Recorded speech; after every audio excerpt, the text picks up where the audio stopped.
We in these streets.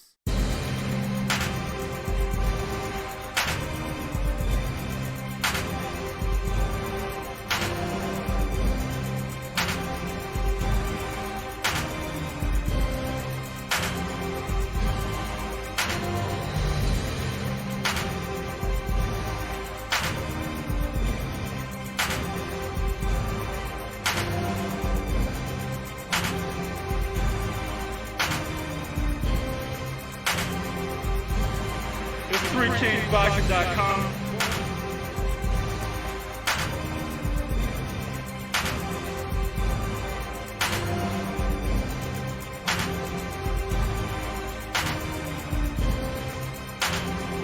Where we at? We are in Las Vegas for the Canelo fight, 3 King Boxing. We are here with the IBF International Champion, Mr. Adrien.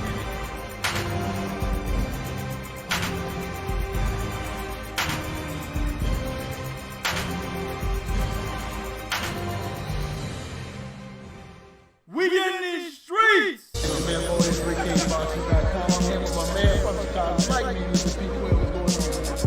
All right, Matt, TJ from 3KIngsBoxing.com. You mentioned Cecilia Brackets, you mentioned Amanda Serrano.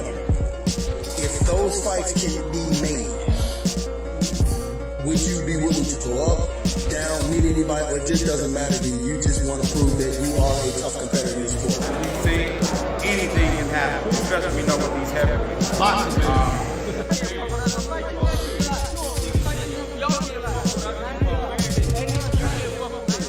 Like a man. I got you. We like a man. Yo, this 3 King Boxing here with Buddy the Girl, Train, Kovalev, Jay Buddy, man. How'd it go in there today, man? What was the difference that we saw in Kovalev that we hadn't seen before? Double profile, the fact that you and Josh was right. Oh, exactly. Follow up Beyonce. No one else knows who he is.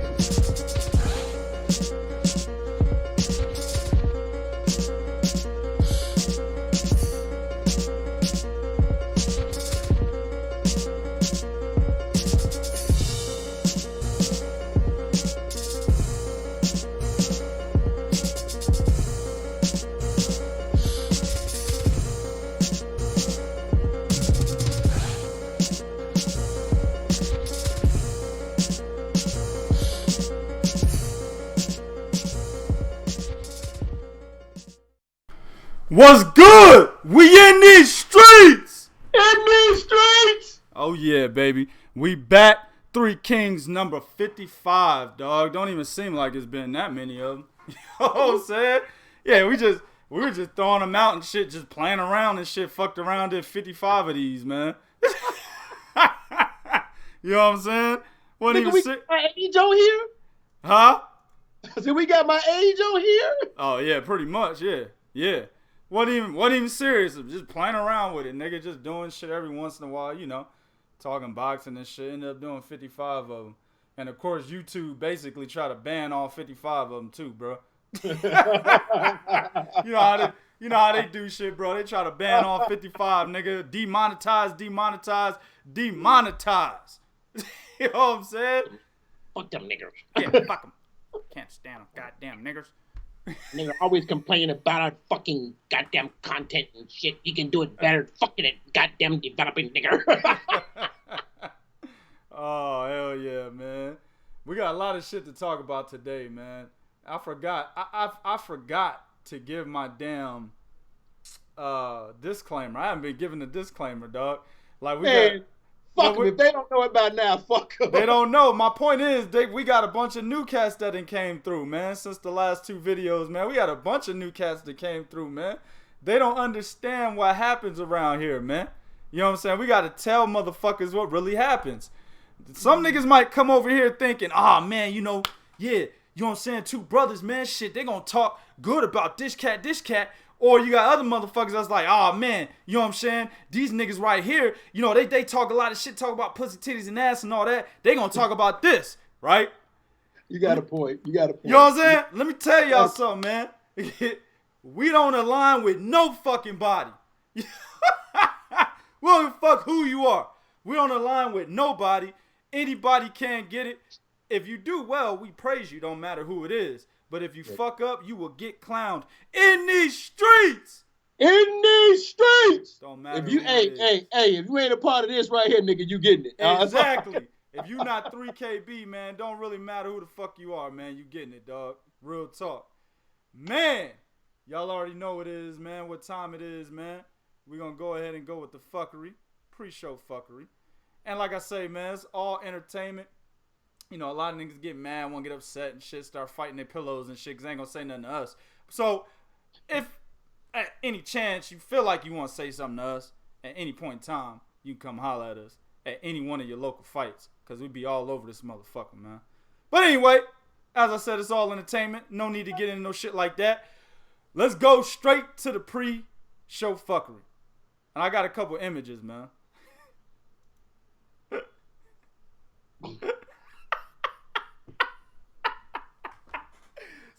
So y'all, Bo, tell me.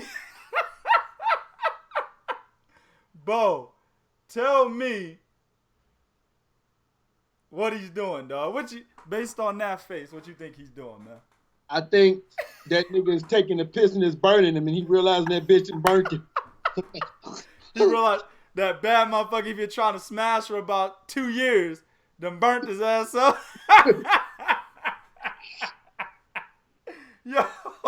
Yo, I saw this. I was like, man, that nigga must have been eating a hot pepper or some shit, nigga. This nigga had a ghost pepper, nigga. Either that or he getting in some real good guts, nigga. I'm talking like the kind of ass that, nigga, it just make you want to go buy some shit, dog. Like, god damn, nigga, I spent $1,000 on this hoe. I don't give a fuck. Nigga, turn an alpha male into a simp, nigga, mid-stroke. That's a good pussy. Yeah, dog. Oh my God, I've never. You go look, Bo. You go from a hood nigga to a sophisticated nigga in a matter of minutes, dog. I remember her name, man. I remember her name. Hell yeah. Oh, it's happened to the best of us. It's happened to the best of us. Hell yeah. Yeah, we all got that moment, dog. You know what I'm saying? Just like, god damn, I've never had such extravagant pussy.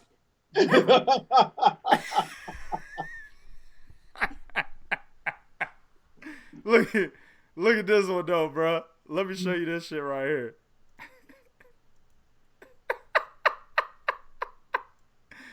Now, do you see what's wrong with this picture, bro?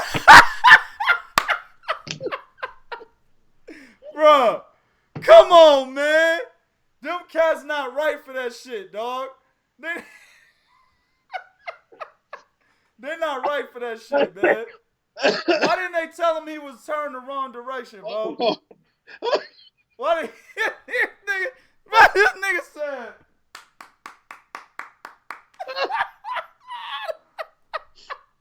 Why didn't they tell him to turn the right direction, man? Oh, that's it, man. That's fucked up, dog. The only black dude you see and he's facing through. Oh my God, bro. I ain't never seen no shit like this before in my life, man. That's some real fucked up. Any one of them white folks could have tapped him on the shoulder. Hey, Stevie, turn around, bro. Because he can hear. You know what I'm saying? Stevie, turn around, bro. You know what I'm saying? And he'd have been like, oh, shit, my bad. My bad. Yeah. Hey, Stevie would have played it off like. I'm telling you, bro. That shit is foul, man. Hey, every last you, all you motherfuckers around here, all y'all going to hell. All of them, bro. They going to hell, dog. Oh, my God. Nobody told Stevie that's bogus, man. That shit is bogus, man. Real talk. All right, man. We're going to jump right into it. You know what I'm saying? We ain't waiting on nobody. Because we got shit to do. You know what I'm saying? Let me do something real quick. All right, bet. So, Adrien Broner and Devin Haney. Now, I haven't seen too many people talking about this. Of course, we reported it on 3KINGSBoxing.com as soon as the shit went down, as we always do. You know what I'm saying? We reported on that. And a lot of motherfuckers was surprised at the fact that Adrien Broner asked Eddie Hearn to pay him $20 million, and he said he could basically generate $135 million or whatnot, and he'll knock out Devin Haney. Now, all of this stemmed from Devin Haney having a heart-to-heart or a one-to-one with Floyd Mayweather out in Las Vegas, where it was basically like Miami. It was like this, bro.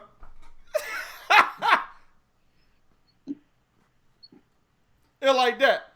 I'm Floyd, this little Devin, you know. It was like that. Because them niggas went bicycling together, bro. I mean, that's some shit I do with my son and my daughters. You know, I'm just saying. Not clowning Devin. Devin is my dude. I respect the fuck out of Devin Haney. I'm just saying. Some shit I do with my little kids, bro. You know, we like this. Dog. Little nigga. What's even worse is look at the size of the bike. Floyd is up here. Yeah, bro. Yeah. Bro. Haney could have been in that little cart connected to the bike, bro. You know what I'm saying? Floyd could have been cycling. Haney's in that little cart connected to the side of the motherfucker. Yeah, bro. So that shit right there kind of, you know, I was kind of like, eh. But it is what it is. I leave shit alone. I ain't gonna fuck with it, right? But anyway, during this heart-to-heart, Devin Haney came out and basically asked the fans, how would y'all like to see how would y'all think a Devin Haney versus Adrien Broner fight with fair? Something to that effect, right? Now, Adrien Broner is a woman with a beard.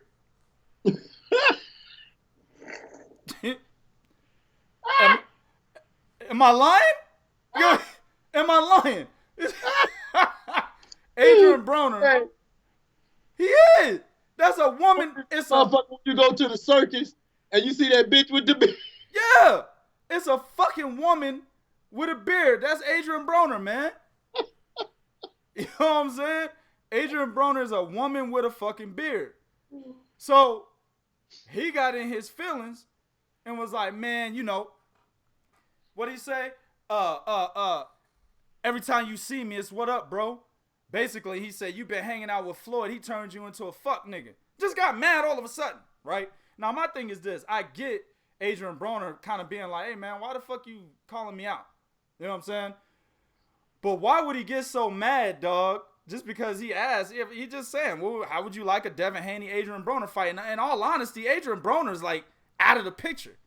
You know what I'm saying? That nigga out of the fucking picture, dog. Right? He got his ass whooped by Manny Pacquiao, right? He arguably got his ass whooped by Jesse Vargas. I don't even know why I'm saying arguably. This shit should have fucking happened. You know what I'm saying? You know, the nigga lost to Sean Porter. Got his ass whooped by Mikey Garcia, right? He was in between a rock and a hard place. Too goddamn fat for 140, but not good enough for 147. And 154, we ain't even gonna talk about that. And too fat for 135. He was in between a rock and a hard place. He had no place to go. So he had to retire. He had nowhere to go. He was just going to be a punching bag for Errol Spence, Keith Thurman, Terrence Crawford, Sean Porter, rematch, Danny Garcia. All them niggas is going to beat the nigga up for money. You know what I'm saying? That's what the fuck was going to happen. This is going to beat the nigga ass for money, dog. You know what I'm saying? Hey, Adrien. Cole, get my check. That's what's about to happen. You know what I'm saying? Beat this nigga ass for money, dog, and take minimal damage because Adrien Broner throws 6 punches per round, nigga. You know what I'm saying? So, I'm almost kind of like about to hit up Tim Smith and be like, hey, bro, can you get the Al Heyman, you know, ask that nigga I get the Adrien Broner fight, nigga. You know what I'm saying? I'm about to call Tim Smith right now, dog. Right? So, Devin Haney, in a nutshell, was kind of like, hey, man, we trying to make this nigga, you know, more relevant again. You know what I'm saying? I'm trying to get him a bill, dog. It could have been like that, but Adrien, too, he's a woman. They think with their emotions more than their goddamn logics. So he just went all off on Twitter. You know what I'm saying? And probably this nigga was doing this while he was typing, nigga. I told this motherfucker. Oh, no. That nigga was... But this motherfucker gonna talk shit about me? Yo,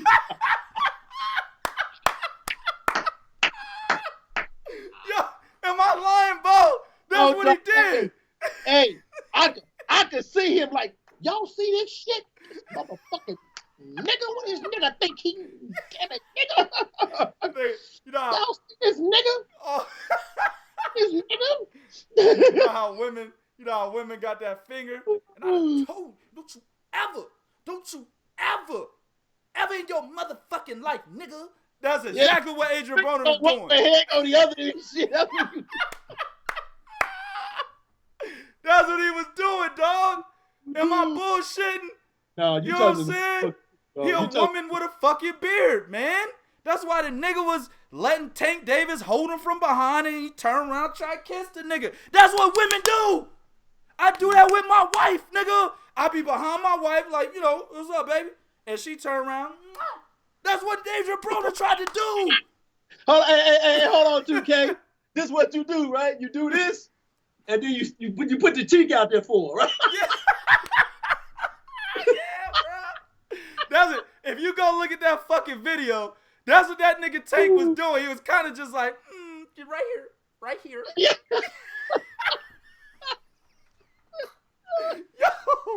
Yo, y'all cannot come to this show with a favorite fighter. We will dead that motherfucker on every episode, man. Y'all can't come over here with a favorite fighter, man. So, anyway, this nigga went off on social media. Devin Haney responded, right? He basically said, none of these motherfuckers in boxing are my friends, and none of these motherfuckers like me, right? Then, of course, that led to what I said in the beginning of this segment, where Adrien Broner sends the fucking direct message to Eddie Hearn.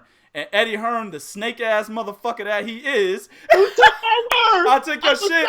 Go ahead. You got it. Say it, Bo. Go ahead. You got it. Yes, motherfucking nigga.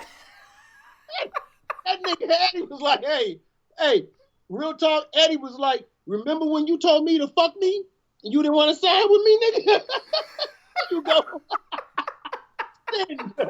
Hell yeah. Remember that time I offered you money, nigga? You said my deal was bullshit. Here you go. Everybody, look at this clown-ass nigga Adrien Broner. Look what he sent me, right? Put it out there on social media. And then Eddie Hearn responded back basically saying, you're not going to get $20 million and you can't make 135, but shit, nigga, we might make something happen. And Eddie Hearn is out here really talking about trying to make this fight. Now, before I turn it over to Bo, y'all got the background of this shit if y'all hadn't already got it by going to 3 Kings to read the articles anyway, which is what you should be doing, right? Adrien Broner gonna get his ass beat the fuck up. I don't give a fuck if it's at 135, 140, 147.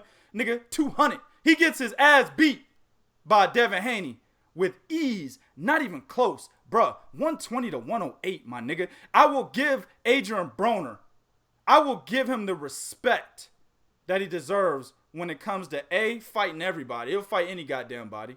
And B, he has a granite ass chin in terms of, I don't want to say chin, fuck that, take that back. It's not has a granite chin. He has excellent heart. You just not gonna knock Adrien Broner out, man. You might knock him down a couple times, might hurt him, but this motherfucker will get back up. So I'll give him the respect he deserves and say he won't get knocked out. But the nigga will get beat 12 rounds to 0 against Devin Haney, man. What you think about this shit, bro? Well, first of all, let me say something. Adrien Broner is right about one thing, though, man. For whatever reason, after hanging out with Floyd, niggas got his name in it. Niggas got his name in their mouth. Floyd be saying something to these boys, man. I'm telling you. He be saying something. He be saying something to these boys, man. It ain't no coincidence, Bo. He be saying something, dog. He be like. Why everybody gotta get sun, man? I mean, that's how you would do your son if you want him to say something to a nigga, right? You would do your son like to be like, look here. So after we done riding these bikes and shit, you know, that nigga Adrien Broner, man. Look, dog, you can get a bag, make it fighting that nigga. You know what I'm saying? You know, your shoulders hurt, you out, come back. Yo, man, look, listen, I know you won't take days. Listen to me. Listen, Devin, what I'm saying, Devin, what I'm saying, Devin, is that you could get a lot of money fighting Broner. Don't worry about Tank right now. Tank come up. You fuck it up. You didn't say his favorite. Devin, like I said before, Devin's like, nigga, you didn't say nothing before this. But like I said before, you know what I'm saying? Adrien Broner, man, look, he probably said it like this, bro. That nigga a bitch ass nigga, bro. But Floyd, you hung out with Adrien Broner. It was big bro, little bro. Nah, nigga, I ain't really like that nigga, man. You know what I'm saying? You know, like I said before, you know, he brushed his hair. You know, I ain't got no hair, so I like the nigga that brushed the hair that I ain't got. Like I said before, you know what I'm saying? Yo, I'm just saying, bro. That's exactly how that shit went down. How Bo said it, and I added to it 100%. No fake news. That's how it went down. That went down. It's got to be something like that, bro. Because Tank Davis did the same shit. Nigga, Adrien Broner discovered Tank and gave him to Floyd. And somehow, after hanging out with Floyd, this nigga Tank start calling out Adrien Broner. Remember that shit? And AB was in his car like, nigga, what the fuck? Nigga, I will beat your ass, right? Remember that? And I kind of, you know what, man? I kind of feel AB on this, bro. I kind of feel him, dog. Floyd is saying something to these boys, man. Because dog. Listen, that's what I'm saying. When they come back from a hot weekend at Floyd's mansion, a nice hot, and we ain't gonna extenuate on the word hot, but a hot weekend at Floyd's mansion, right? You know, questionable shit might have been going down. Point is, when they come back from Floyd's mansion, all of a sudden these motherfuckers hate Adrien Broner. Everybody, dog. I remember Jesse Vargas was talking shit about Adrien Broner at one point in time. Now I don't think he was with Floyd Mayweather at the time. He was, you know, Floyd had already kicked him out the gym and shit. But it probably stemmed from being with Floyd. I'm just saying that shit came from it, nigga. I don't know what the fuck it is, dog. Whenever them niggas are done hanging out with Floyd, it's something about them niggas talking about Broner. And that's the part about what Broner's talking about. I understand that part. I get that part. I do too. But the bitch in him with the whole, oh motherfucker, you know, now you a fuck nigga. You let Floyd turn you into a fuck nigga. You know, you better handle your business. Then I know how to get this nigga. I know what I'm gonna get this. I'm gonna get this. I'm gonna call. Yeah, I know how to get this nigga. I can't get half, but I'm gonna call Eddie Hearn. This nigga. I'm gonna call Eddie Hearn. This nigga told Eddie Hearn, give me $20 million and I'll come down to 135. No, he won't.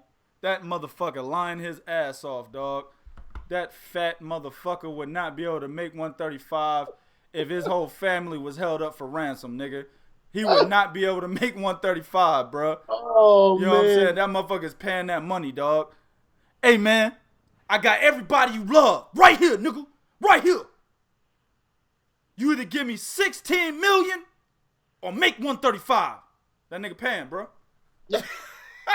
He say, make 138. He's still paying. What? Yeah, right.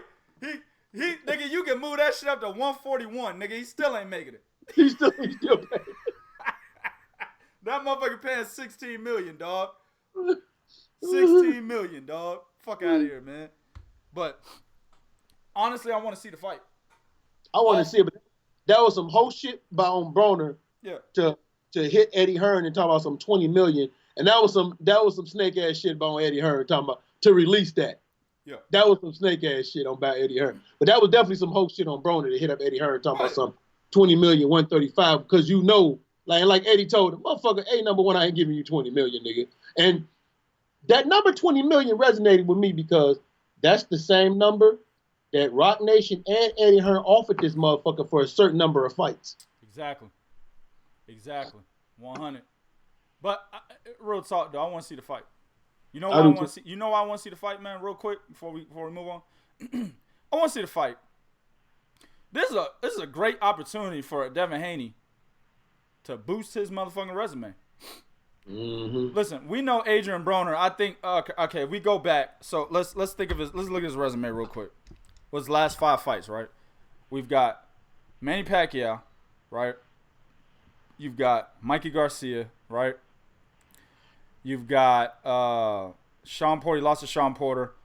Drew with Jesse Vargas, and he beat what's his name? The Mexican cat from Chicago, the greatest Chicago fighter ever, Adrien Granados. Chicago's best, man. Y'all need to put a big ass statue of Adrien Granados down there by the Wintrust Arena, man. Cause y'all niggas ain't gonna get nobody else. Joshua Griffin. Joshua, man, fuck who? The guy that Montel beat Griffin? James Tony, we talked about him earlier today. Man, that nigga, hold on. And both of us agreed that we need to go rewatch that fight. What the fuck you talking about? I remember saying that. Yeah, we both agreed. Hold on. Montel Griffin beat James Tony by majority decision. We need to go watch that fight. I don't believe that. We both agreed to that shit, dog. But that's his last 5. So right, if I'm doing this right off the dome, people. So if I'm incorrect, correct me.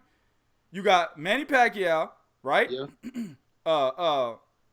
Shot just lost. Oh, Mikey Garcia, Sean Porter, Adrien Granados, and fucking a draw with Jesse Vargas in no particular order. I believe that's his last 5. So that would make that nigga 1-3-1 in his last 5, dog. 1 win, 3 losses, 1 draw. Even though his last 5 looks like that, it's still Adrien Broner's name that carries weight. People hate and like. There's a lot of motherfuckers that still fuck with Adrien Broner. I don't know why, but they do. Right? There's still motherfuckers out here that, with a serious face, will tell you, man, dog, Adrien Broner, nigga, if he was, serious and on his shit, pound for pound. Like, bro, he's about 5 years removed from all that, bro. He's done with that shit, nigga. He'll never go back to what he was at 135 and 130. It'll never happen. You know what I'm saying? But you still got motherfuckers thinking that shit, right? His name still carries weight. That is still a good win for Devin Haney because of who Adrien Broner represents or what he represents. He still puts asses in the seats, man. Adrien Broner for black folks is what Chavez Jr. is for Mexicans, man. You know what? Listen, the only reason why I won't say that is because of Floyd Mayweather, right? I think Floyd Mayweather's a better analogy in that situation, but Adrien Broner's not that far off. Because for some reason, there are a lot of motherfuckers that still ride with Adrien Broner no matter what. But I go with Floyd because Floyd can say some off-the-wall, butter biscuit, tap dancing type shit, and niggas is still riding with him. You know what I'm saying?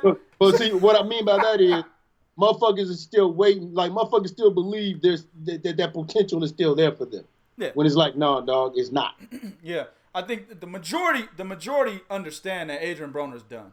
Yeah. But there's still a considerable amount out there that believe that Adrien Broner can still. I mean, I've read comments on this article where people said that Adrien Broner could make 135 and beat Haney down there because of what Adrien Broner did at 135 before he moved to 147. They were saying that. And it's like, bro, are y'all niggas stupid? Like, this motherfucker could never make 135. And even on top of that, when's the last? He fought Gavin Reese in 2012? That was his last fight at 135, man. Yeah. The reason why I remember, because that's when a nigga was broke. I ain't had no money.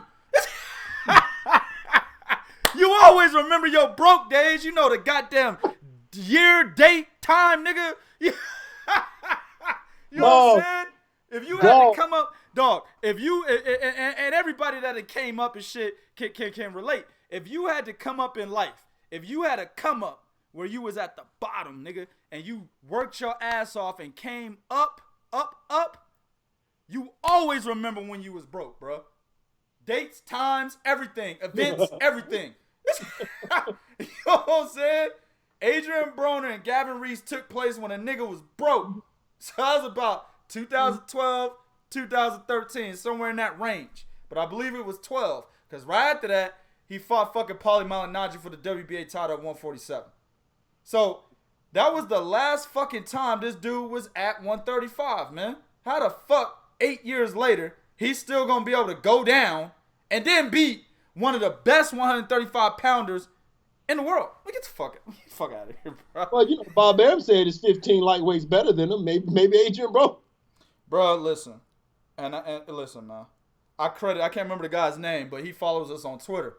He said, I went to the IBO rankings and couldn't find 10 light heavyweights that were better than Devin Haney.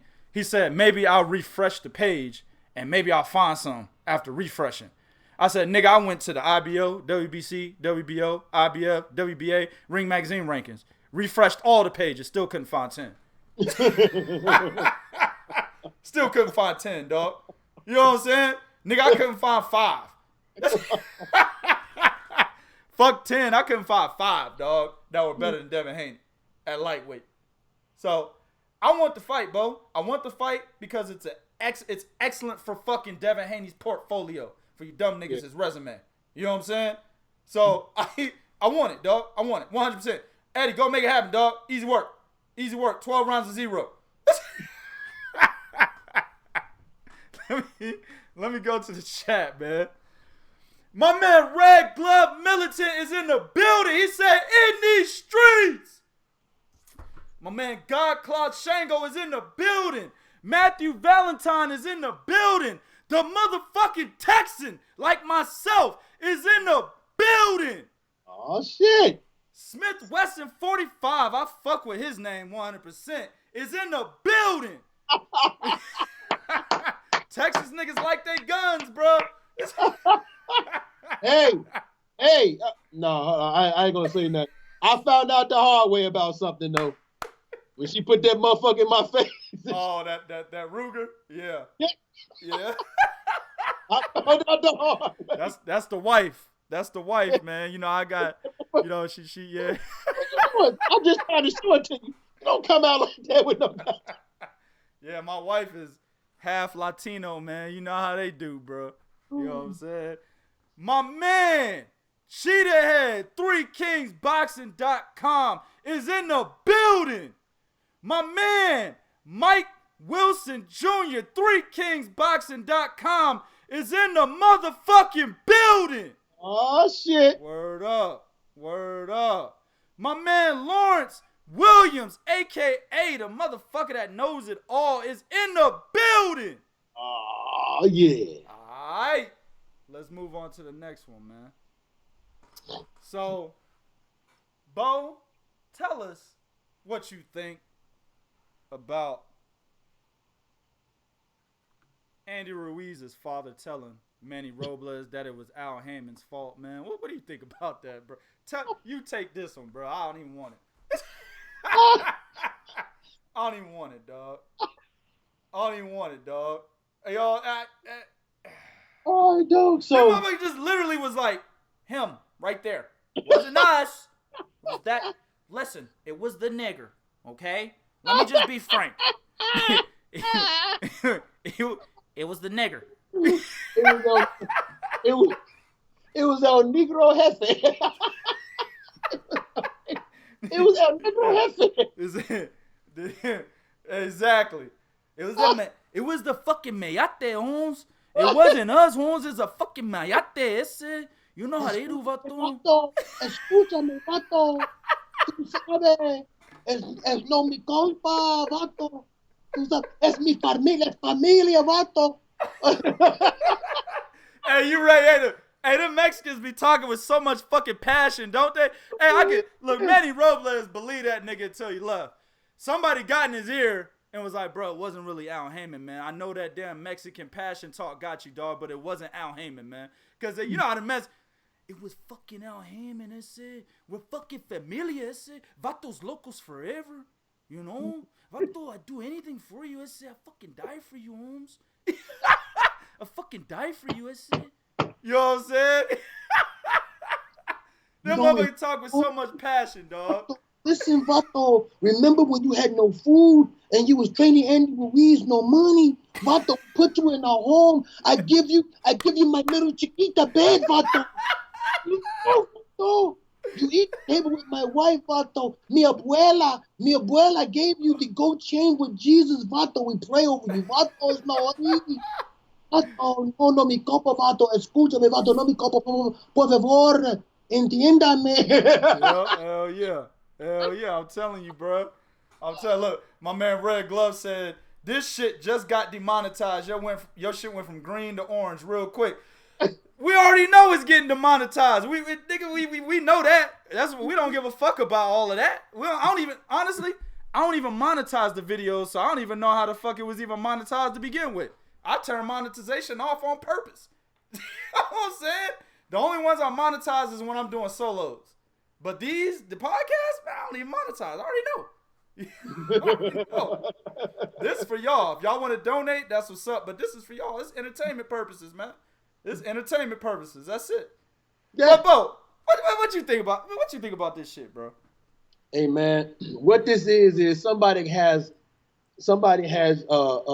See, I truly hope Trump don't get rid of universal health care because somebody has LOB, lack of balls, no cojones. Hell yeah. Okay? Because hell yeah. Andy Ruizz, it was the father that told Manny, hey man, hey vato, it was El Negro Jefe. You know him, vato. He no like you lose to Joshua because he wanted you to fight Wilder, vato. You mess up the money. Mess up the money and shit. Es el cartel, el cartel jefe, Al Heyman. You can't do that, bro. Stupid, bro. I go and I beg for your job. He eats the chicken, he pollo. He says, fire that motherfucking puta mierda. Pinche meyate. Oh, hell nah, bro. This is too much. So fucking Manny at first is like, yeah, I see. Lo sé, I see. Okay, no te preocupes, está bien, porque te confianza con tu me hablas. And then he gets that call, and somebody said, yo, dog, Heyman don't give a fuck about who trains who, nigga. Yeah, exactly, bro. Exactly, man. Exactly. Fuck out of here, man. And Manny said, I talked to a very, he didn't say reliable, he said, I talked to a very top person. In other words, he probably was talking to the nigga sitting right next to Heyman. Tim Smith or fucking Sam Watson, one of the two. One of the two. Yep. And probably, see, it depends. Because he probably called Sam, but if Sam was indulging and getting some of that excellent fellatio, he didn't answer. Yeah. That nigga probably told Tim Smith, hey, Tim, quit playing with your dick. Answer the phone. Hell yeah. And call you. Yeah, exactly. And they said, hey, man, Tim was like, Tim sweating like that nigga in that picture you just showed. Yeah, man, look at nigga, it wasn't Al, all right, motherfucker? I don't give a fuck who trains who. Click. Exactly. So, look. But you had to see this coming because, number one, Andy Ruizz changed after winning that Joshua fight. You even said it. Right. He changed after winning that Joshua fight, man. And I'll guarantee you, Manny said something to this motherfucker that he didn't like while he was training. What'd he say? You fat motherfucker, you gonna get your ass whooped. You don't train. Word up. Yes, you made Mexico proud by winning, but now you're making us look bad with this shit you doing. I'm telling you, bro. Listen, man. Y'all know I'm a logical nigga. You know what I'm saying? Motherfuckers know this. Whoever's been on the channel for as long as they've been on, they know I spit logics, bro. Think about this from a logical standpoint. All right. Why the fuck would Al Heyman go to Andy Ruizz, right, and say, "Hey, man, you need to get rid of Manny Robles"? Al Heyman is for the betterment of the fighter when it comes to money and the betterment of his business. That's it. At the end of the day, Al Heyman, call him what you want. He's still a fucking businessman. You either love him or you fucking hate him. Me and Bo, neither. We don't give a fuck. You know what I'm saying? We don't give a fuck about it. We don't have no loyalty to nobody in this boxing game, dog. All right? So, but at the end of the day, he's still a fucking businessman. At the end of the day, there's very few fighters that are leaving Al Heyman compared to Top Rank, Golden Boy, right? Matchroom, fucking Frank Warren. There's very few fighters that are leaving Al Heyman compared to the rest of those other banners, right? Shit, Gilberto Ramirez is trying to leave Top Rank right now. You know what I'm saying? So, actually, there's a motherfucker that left Al Heyman, came back and apologized, nigga. What's his name? Vanez Martirosyan? Martirosyan. How many motherfuckers can say, please, Al, please, yeah. please, I'll suck your dick. That's what he did. I heard him. He said that. No fake news, nigga. He said that. I heard him. You know what I'm saying? How many motherfuckers out here can... Please, Al. How many motherfuckers out here can actually say that a fighter went back and apologized to Bob Arum for leaving him? Not saying it didn't happen, but how many of the motherfuckers can say that right now in recent times? This shit happened, what, last year? When did we write that article on Vanez Martirosyan? Like last year, dog. Last year, the year before? Is it 2019 or 2018? One or two. How many motherfuckers can say they apologize for leaving Golden Boy? None of them 70 niggas that left Golden Boy to go down Heyman said that shit. None of them 70 motherfuckers said that shit, bruh. Them niggas was like, hey, nigga, we over here eating, nigga. Fuck Golden Boy, nigga. Shit, we eating. That's what they said. You know what I'm saying? Shit. How many motherfuckers can say, damn, man, I wish I would have never left Frank Warren and went to Eddie Hearn. Billy Joe just did that recently. You know what I'm saying? So, or vice versa. And vice versa. Warrington left Eddie Hearn and went to Frank Warren. Yeah. I mean, Warrington left Hearn and went to Warren. Exactly. Josh Warrington left fucking Hearn and went to Frank Warren. Exactly. He ain't apologizing for leaving fucking Eddie Hearn. You know what I'm saying? But old Vanez Martirosyan apologized like a motherfucker. God damn, man. I wish I knew. And where'd he go, to Don King of all people? That nigga said, yo, the grass really was greener before. Nigga, this shit is dead over here, nigga. I'm over here raking leaves and shit. You know what I'm saying, nigga? Shit, it wasn't right. It wasn't right. It wasn't right, Bo. You know what I'm saying? That motherfucker was, nigga, that nigga was cutting dead grass on the daily, raking leaves and shit. You know, killing weeds. Everything was wrong, bro. You know what I'm saying? So, no matter how you feel about Al Heyman, at the end of the day, those are the fucking facts, man. Right? So why would Al Heyman go to Andy Ruizz, whom he's already got? He don't need to tell that motherfucker leave Manny Robles, dog. He's fucking with your shit. He doesn't need to do that. He doesn't care about that. All he cares about is the fighters on his stable and the betterment of his business. Yep. So that was some stupid shit for Andy Ruiz's father to try to do in the first fucking place, man. Right? Now, I'm not saying Al Heyman didn't say it.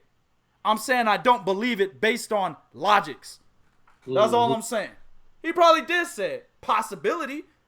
But for me, it's a low probability that he said it because of business logic, man.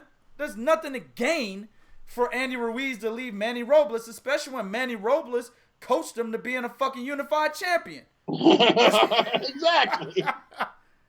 Damn, y'all niggas is stupid, man. Hold on. Well, look, listen. I'll give you another thing, the reason why I don't believe it. He never told Adrien Broner you need another trainer. Adrien Broner been needing a new fucking trainer since goddamn Paulie Malignaggi, bro. He never told that to Adrien. He never told Keith Thurman, you need to get rid of your bitch and you need another trainer. You need another trainer. He never told that to Keith. Yeah. See what I'm saying? So, like, Al Heyman don't get involved. Like, that's little nigga shit to him. Al Heyman is sitting up talking about some, like, I can see Al Heyman right now sitting in his office, nigga telling us who gonna train him. Nigga, you asking me? Like, Yeah. do I need to fire you, nigga? The fuck I care who trained this motherfucker. The fuck I care. Look, as long as this motherfucker's still around with PBC to where he can make fight. Look at fucking Charles Martin, nigga. This nigga Charles. Hold on, nigga. Hold on, man. I gotta straighten my shit up. This motherfucker Charles Martin, bruh, went to the UK, got knocked the fuck out after he said, I walked this earth like a god. Nigga got knocked the fuck out, right? Then proceeded to go on a 2-year fucking hiatus. Within that hiatus, made multiple videos. Fuck boxing. Fuck this shit, nigga. Niggas. Yo.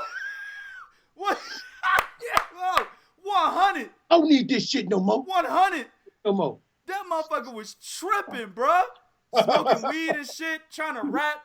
Bars was whack. You know what I'm saying? Nigga, bars was extra trash, nigga. I mean, listen, bro. Let me tell you something, nigga.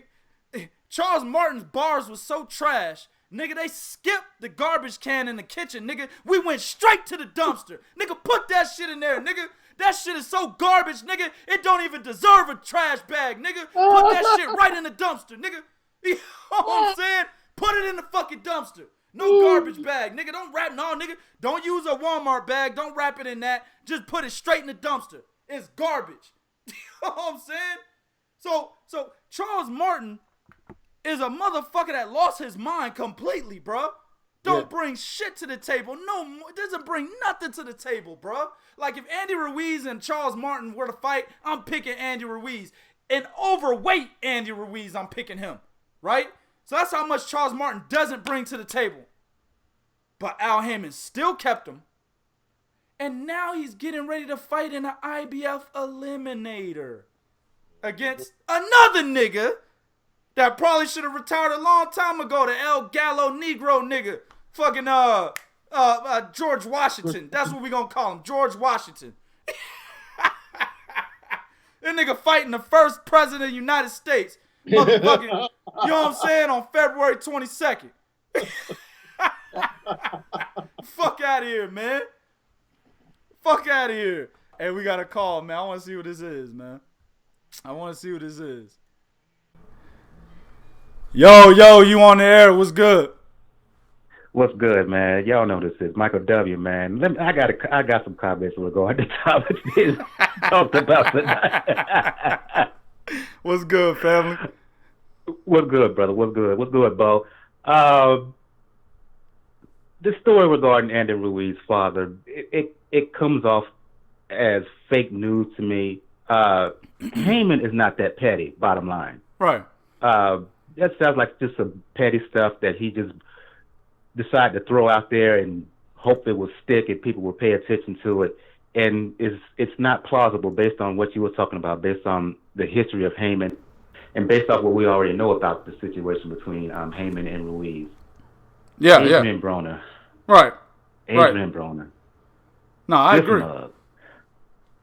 Adrien Broner, this dude needs to go away. Point blank, as far as I'm concerned. Why is he letting himself get punked like this? I don't know, bro. I don't know. I have no idea, man. Just why? Because we've talked about it in private here in chats and our weekly meetings and whatever about, and I always mention about fighters having a certain level of code. Right. Adrien Broner or AB or whatever he calls himself, he comes off as a dude who doesn't have any code. Right. In and out of the ring. And it keeps showing itself consistently. These rants on social media, the way he acts, the way he's letting these dudes come up behind him and hugging him and darn it kissing him on the cheek. Come on, man. Man. I don't know if you guys talked about this, but your thoughts on Gary Russell Jr. and his win over King Tut this past Saturday, and where does Russell go from here? The reason I ask is I know he's calling out Santa Cruz. I know he's calling out Tank. I know he's calling out a rematch versus Roma. The question is, if you were handling him, where would you go? Because he seems to be a man kind of on an island without any real power. And the reason I say that because when it comes to Santa Cruz, he's so tied at the hip with Heyman, and Heyman's paying him well that Heyman's going to let him do whatever he wants, including continue to duck guys. Right. You know how the situation with Tank and Floyd, and for the time being, Floyd is going to protect him at a certain level. And the Loma bout, he could put them out there as a sacrificial lamb, but what is he really going to get from that? Right. So if you were handling, if you and Bo were handling Gary Russell, what would you do with him next going forward? Now I'll just hang out and let you guys respond. Man, Bo, you want to take that or you want me to get it? I'd take that. Go ahead. First thing I would do with Gary Russell is I say, look at Gary. Before we go any further to make any plans, we need to know how serious you are. Now, you told us last year you'd fight 3 times. Didn't happen. You told us year before that you'll fight 3 times. Didn't happen. You even sunned Leo Santa Cruz's father, and nothing happened from it. By now, you have to understand, nigga, you are irrelevant because you don't do enough shit in boxing. So I get you calling out Tank. I get you calling out Leo Santa Cruz. I get all of that. But understand, dog, you are a motherfucker that should be a pound-for-pound fighter that do nothing. Why? Because you have wasted time fighting once a year, making yourself irrelevant. Right? Now, after Gary Russell got through giving me, you know, the dumb nigga face. After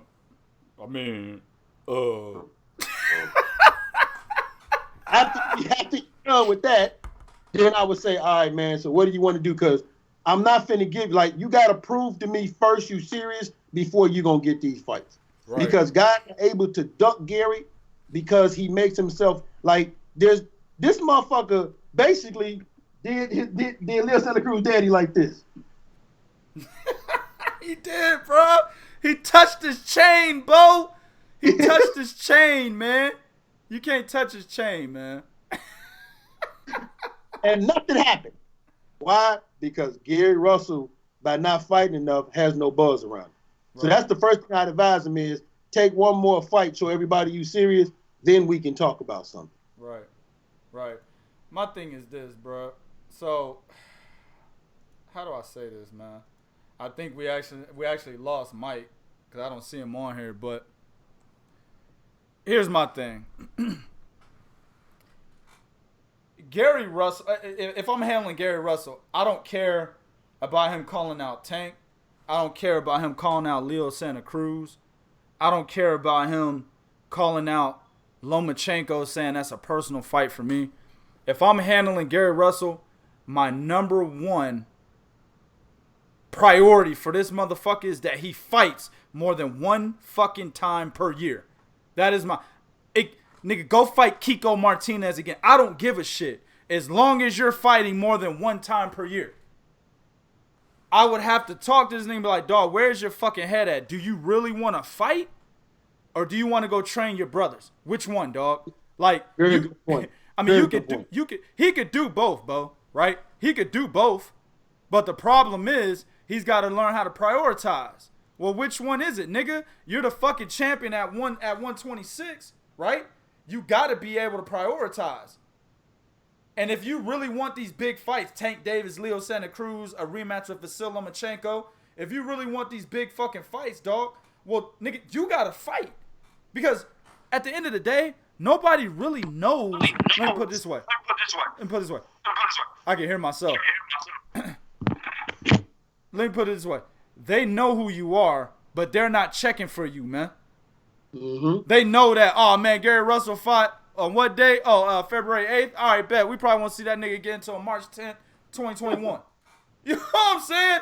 That's literally the situation here, bro. Niggas don't check for you. And when motherfuckers don't check for you, that means your marketability is low. When your marketability is low, that means you're less likely to get fights. Unless you're Rocky Fielding, nigga. You know what I'm saying? Rocky Fielding to get the big fight. Other than that, you know what I'm saying? Because Rocky Fielding. Unless you him, You not getting a big fight, dog, because your marketability's too fucking low, right? But you a loud talking brother from America. Motherfuckers are not gonna give you that goddamn fight unless you're active and unless you have a loyal fan base, man. He doesn't have that. You know, Gary Russell Jr. is doing this whole, you know, back to Africa and you know, Egyptian thing, right? And it's dope. I like it. I fuck with it. I do too. But nobody cares. That's just real talk. The motherfucker came to the ring to come into American music. I was like, oh shit, nigga, Zamunda. That's the shit. Nigga, that's one of the greatest movies of all time. But nobody cared. Nobody fucking cared, bro. And that's a problem. You're creating antics to get people to care and they still don't care. What's missing from your equation is activity, bro. You gotta be active. 100%. So once I get this motherfucker active, then we will talk about you know, fighting Tank and Leo Santa Cruz. But until then, fuck out of here with that. I'm just saying. Fuck out of here with that. Fuck out of here with that. All right, I think we did lose Mike, man. You know what I'm saying? My bad, Mike.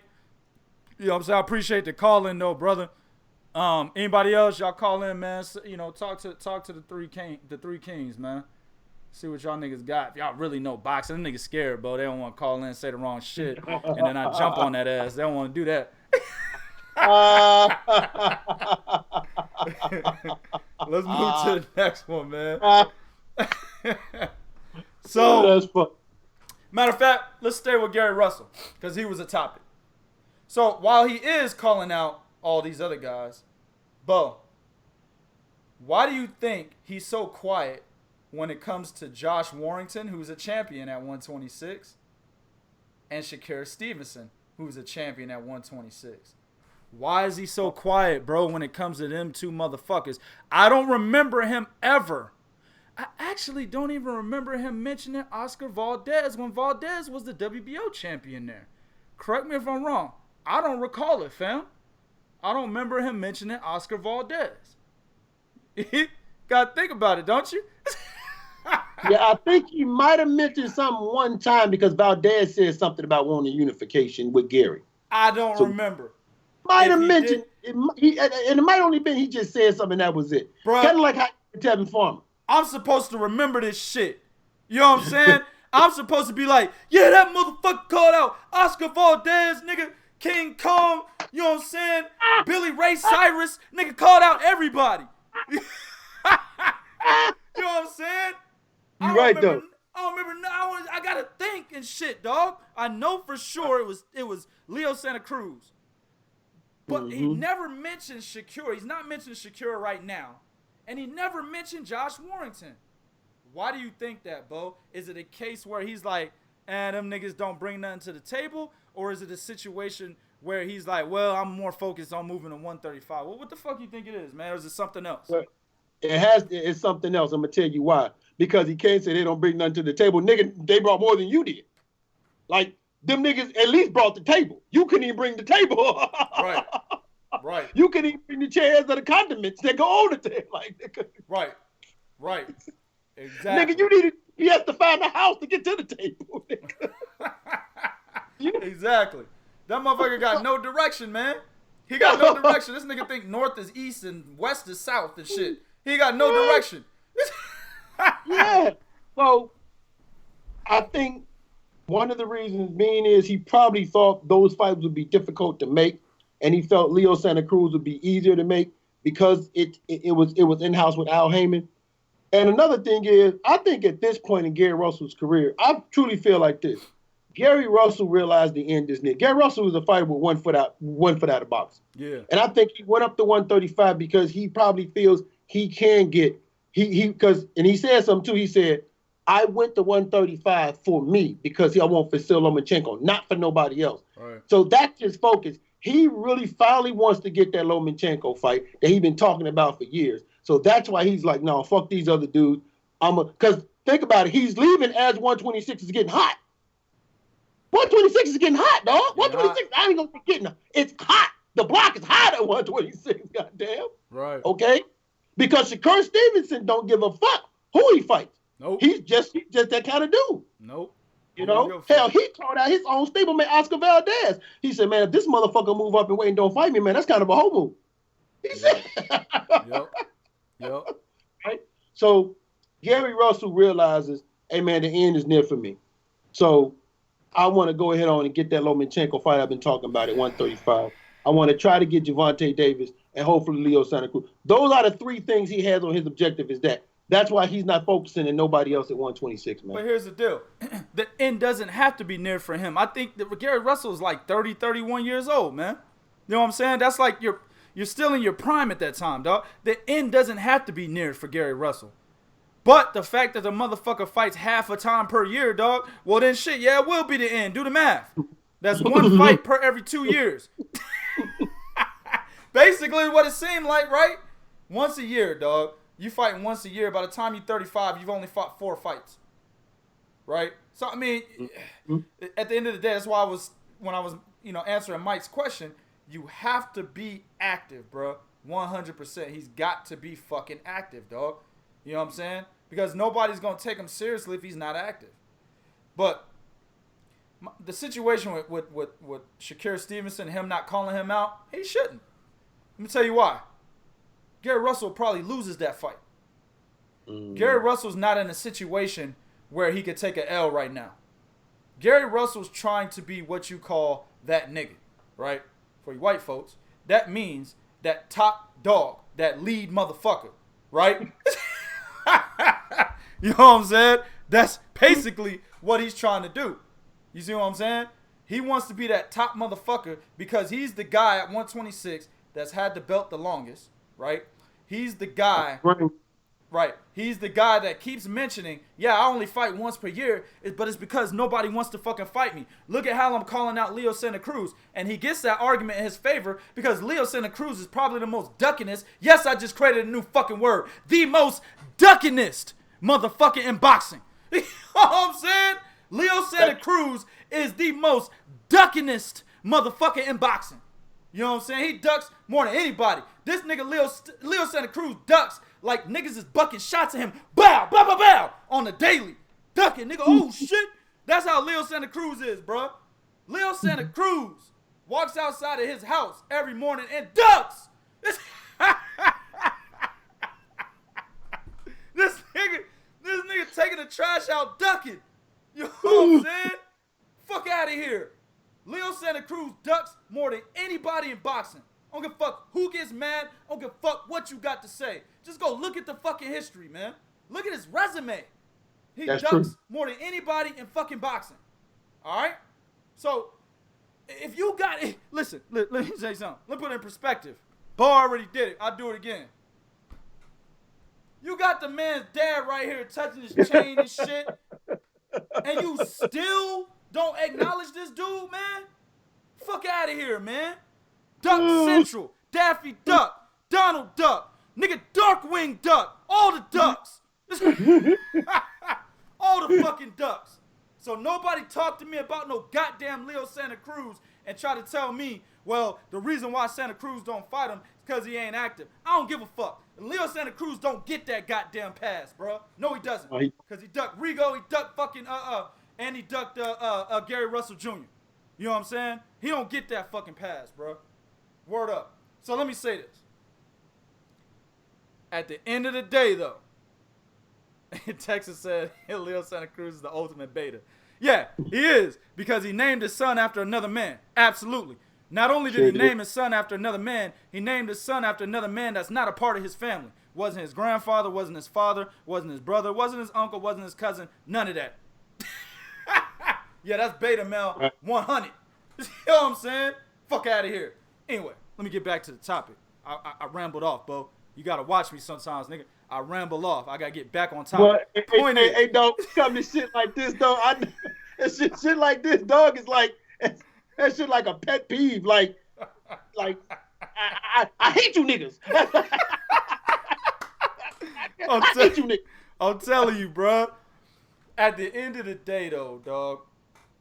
At the end of the day, Gary Russell does have to fight. I don't want to give Leo Santa Cruz that pass, But to be serious, it's valid, bro.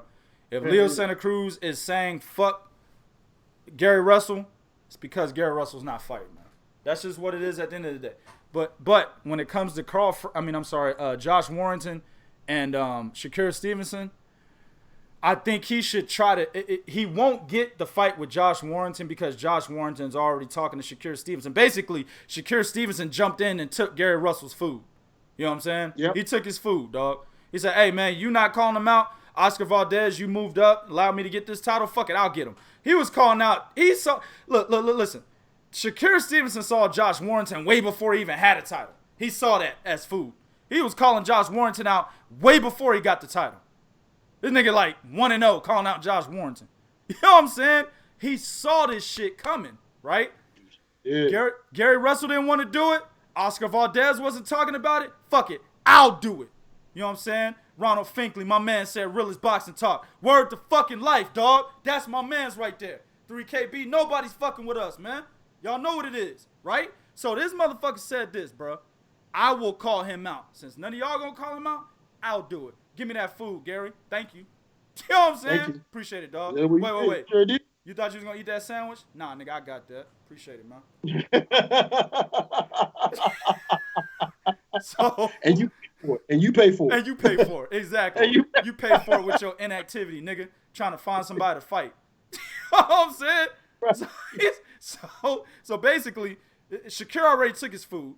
Now you got the situation where Kid Galahad is his fucking mandatory again, right? Kid Galahad just beat Claudio Morero in this past weekend. So now he's his fucking mandatory again. And this is the IBF. So you know how my man Daryl Peoples is. Yeah, I'll let you do that unification or not. You either gonna fight Kid Galahad or you get the unification. It's one of them two fights next for fucking Josh Warrington. Nothing else. Sure. You see what I'm saying? Nothing.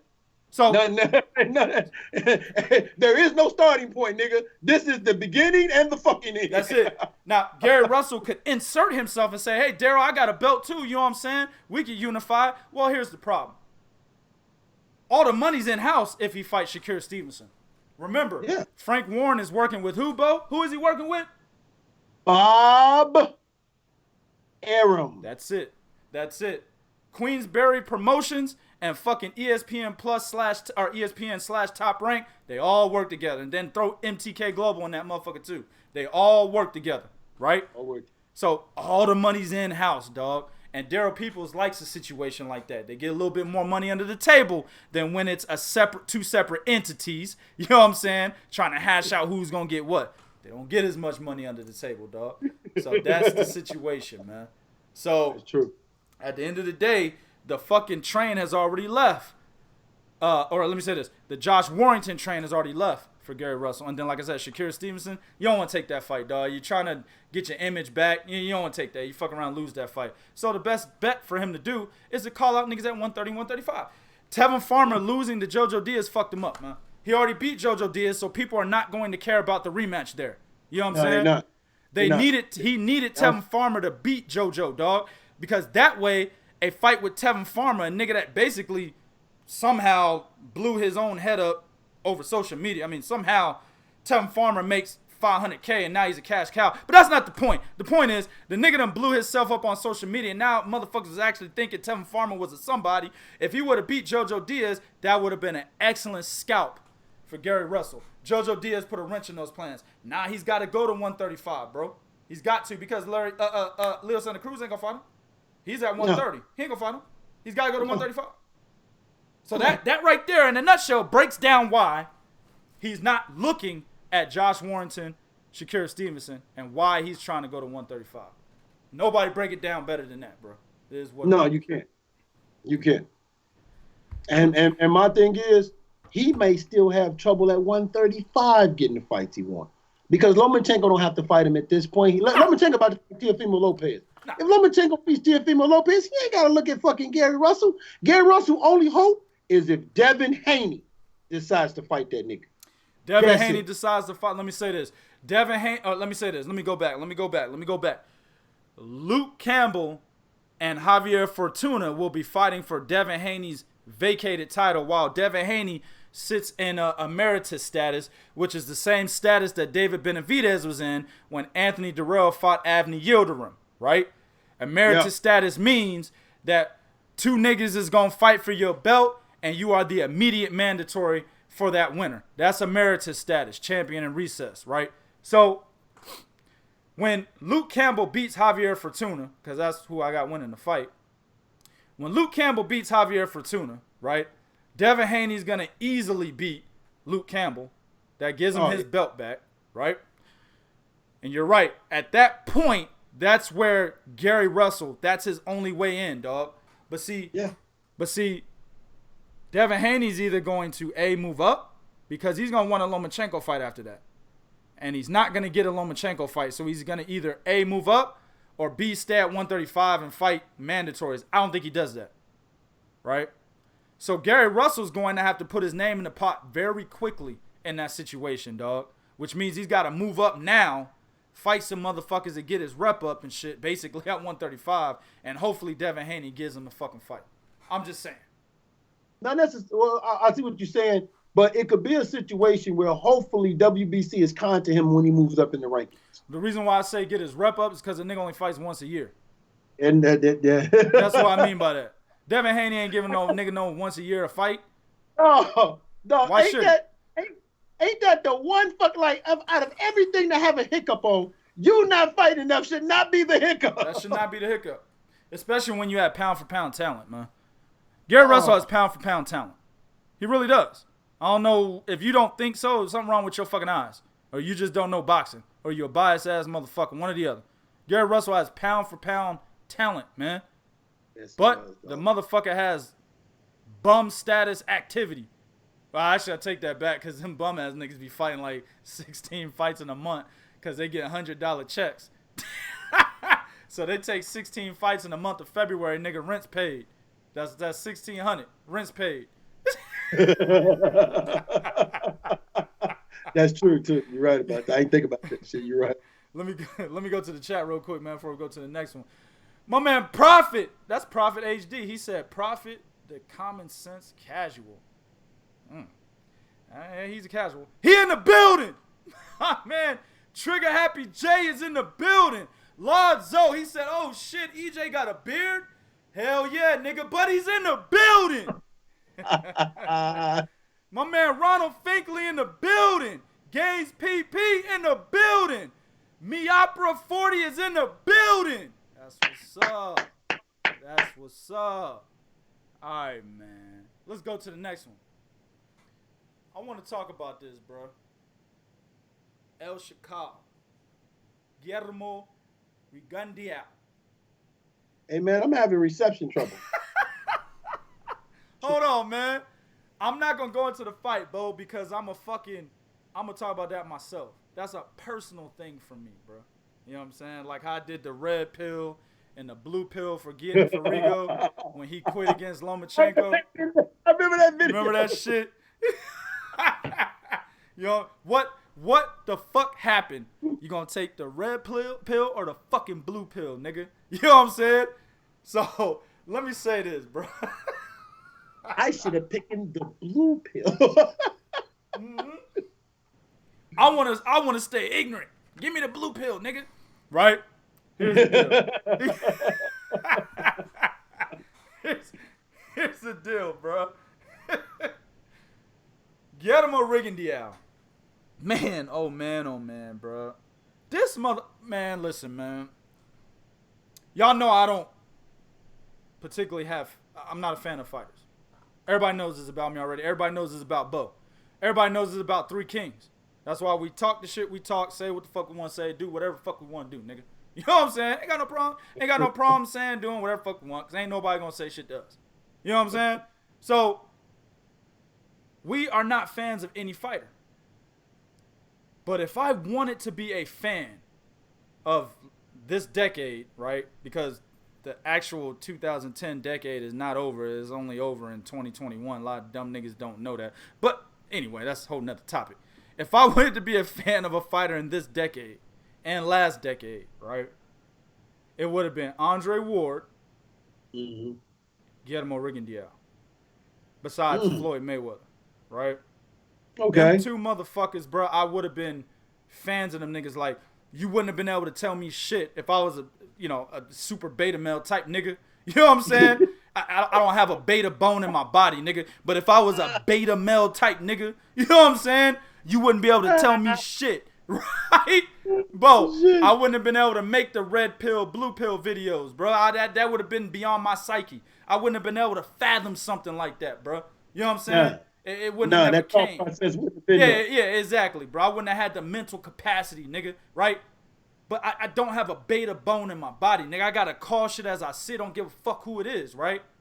But them two niggas would have been fans of those dudes, bro, right?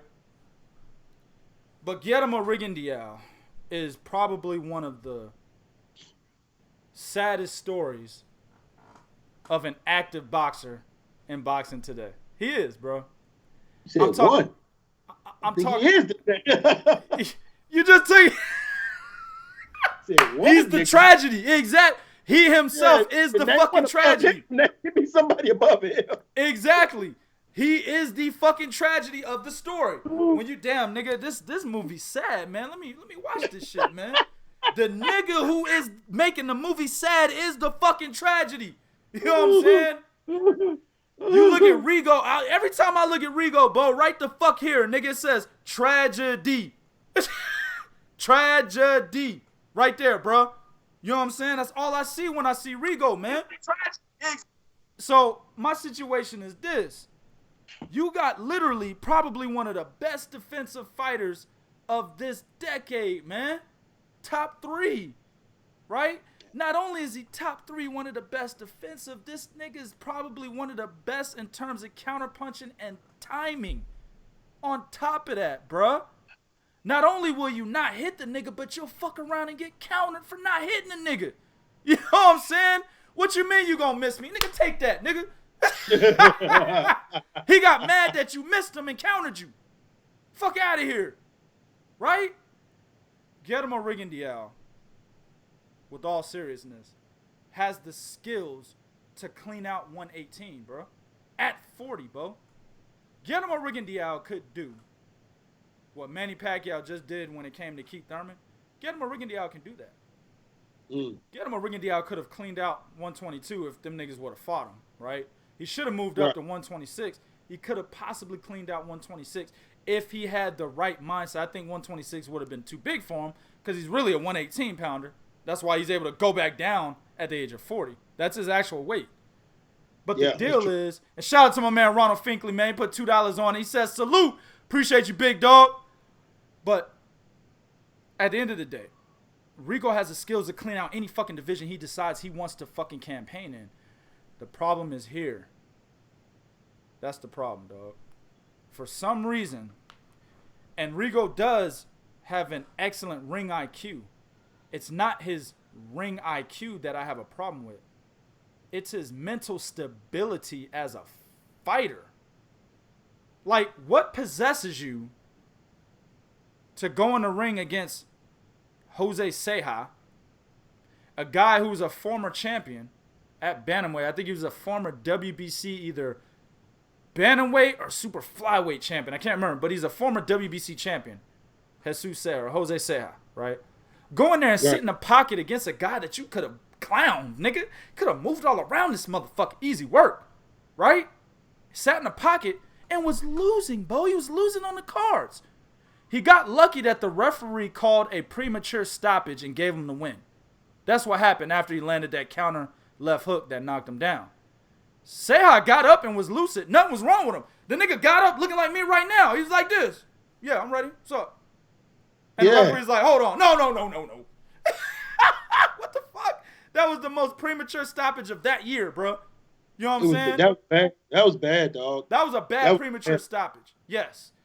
Ceja should have been able to continue and probably would have beaten Rigo on the cards. Okay? Then Rigo fights Laborio Solis this past weekend, and in the first round does exactly what he did against Jose Ceja against Solis in the first round. And gets clipped multiple times by the same fucking punch. And not only that, almost gets knocked the fuck out. This nigga, I saw the look on his face. He had to look. He got hit with a fucking right hook. The nigga stumbled backwards and was just like, you ever be, boy, you done this before, nigga. Have you ever hit a nigga? You ever snuffed a nigga and he didn't know it was coming? And when you snuffed him, he kind of looked back like, no, what the fuck?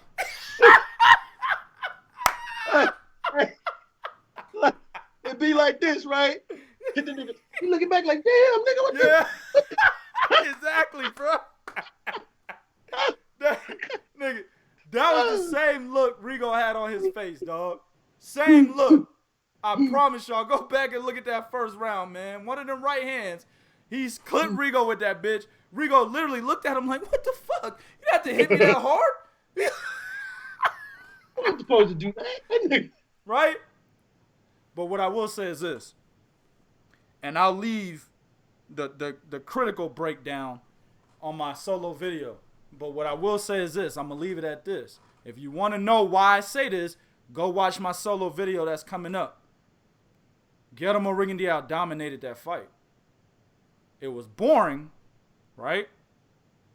But it was dominant. He dominated that fight, right? He's been calling out Naoya Inoue. I've been riding with Naoya Inoue since 2014, people. I'm not one of these niggas that just said Naoya Inoue is a great fighter last year. No, sir. You know what I'm saying? I got the video to prove it. In 2014, I came out and told niggas, this motherfucker right here should be fighter of the year. Not Terrence Crawford. This Japanese motherfucker's fighting at 112. That motherfucker should be fighter of the year. Why? Because he beat Adrien Hernandez and Omar Narvaez in the same fucking year. Right? The first to knock out Omar Narvaez. Not only was he the first, he knocked him out in the second round, dog. Yeah. A lot of niggas be like, Omar Narvaez was old. Well, hold on. Omar Narvaez had only lost to fucking Nonito Donaire. Then he went back down and dominated the division. Continued to dominate up until he fought Naoya Inoue. So you can say he was old all you want, but it was a Bernard Hopkins type of effect, even though the nigga was like 10 years or 12 years younger than Bernard when he fought Naoya Inoue. Bernard was dominating at 50. Naoya Inoue was dominating at like 38, 39. Until he came face-to-face with a fucking monster. Adrien Hernandez was a WBC champion, I believe, at 108. Naoya Inoue was like... Huh? He was the lineal champion, too. I'm not sure if he was lineal. I don't know about that. But I know he was WBC. Right? Fucking Naoya Inoue was like, done. Give me that. Take that shit. You know what I'm saying? I take that. You know what I'm saying? Let me, we got a call, man. Let me jump on this. Go ahead. What's good, fam? You on the call? Can you hear us? Hello? Yeah, I don't know what happened, man. But anyway, Naoya Inoue was like, yeah, nigga, you know what I'm saying? I'll take that belt. Appreciate it. You know what I'm saying? 2-time champion, or I'm sorry, 2 division champion in 1 fucking year. He was fighter of the year that year. But even I will say, fast forward all the way to 2020. That's an excellent fight, dog. Naoya Inoue has never fought a motherfucker with the skill set defensively as Guillermo Rigondeaux. What do you think about this fight, bro? I like this fight because not only that, I don't think Naoya Inoue has fought anybody with the, you said the skill set defensively. I don't think he's fought anybody with the counter ability as Guillermo Rigondeaux. All right? And I want to see, because I know people are going to say, oh, but he fought Nonito Donaire. Right. Listen, the Nonito Donaire that Naoya Inoue fought wasn't that same Rigondeaux that was blasting niggas. Like, that Nonito Donaire lost something of himself when he lost to Rigo. Right. I want to see, how does Naoya Inoue take being hit by a precise hard puncher like Rigondeaux? Right. Okay? How from a mental standpoint, if Naoya Inoue gets frustrated and makes a bunch of mistakes fighting someone as defensive sound as Rigo, that's not going to engage him and make him come to him. Right. See? So that's a good fight in all angles. So for me, I'm with you. I want to see this fight because if Naoya Inoue wins this fight, beats Guillermo Rigondeaux, maybe even knocks this motherfucker out, right? Nobody, nigga, and I mean, and now mind you, I know what y'all gonna say. Well, Lomo beat him. He beat him up for that quick. I'm talking about if he knocks this nigga out. Fuck that. Hold on. Hold on. Let me say something real quick. Hey, caller, area code 732-931-6333. I missed your call again. Call us back. Call us back if you want to get on. All right, Bo, go ahead. I'm sorry, brother. Okay, yeah. And I mean, he obliterates this motherfucker, knocks him out, dog. We now have to look at Naoya Inoue as being in the top 5 on the pound for pound list. Yeah. You have to. You got to look at him that way, right? You got to look at him that way. And think about this. See, this is good for me because if he fights Rigo, he needs that. He gets that look at that. Now going into fighting that dude, Akubali. Woo! Yeah, well, here's the deal. Naoya Inoue is getting ready to fight John Rio Casimiro. That's the guy that knocked out Zolani Tete. Nordina Obali is getting ready to fight Nonito Donaire. The winner of those two fights are talking about coming together, and it can happen because if, think about it, Nordina Obali defeats Nonito Donaire, which I think he will, and Naoya Inoue defeats Casimiro, which I think he will, or Nordina Obali is an MTK global fighter, right? That fight can happen. Hold on, let me get this call. Let me see if I can get it right now. Go ahead. Damn, Skype ain't merging this shit, man. Skype will not merge that call, bro. I don't know why it won't merge it. That's fucked up. I'm gonna call him back. Yeah, see if you can add them to the call. Yeah, I'm gonna add him. Let me see. Let me see if I can call him back, man. Cause I wanna get him on. I wanna see what he's talking about, man. Hold on real quick. How you do this shit? Oh, you know what? That shit gonna trip, bro. It ain't gonna allow me to do it. Oh, I hang up on Bo? My bad, Bo. I'm gonna call you back. I hung up on Bo. My bad. Damn, I'm fucking up over here, man. Hold on, family. I'm gonna call Bo back real quick. We're gonna get the show on the road. Let me call Bo back real quick.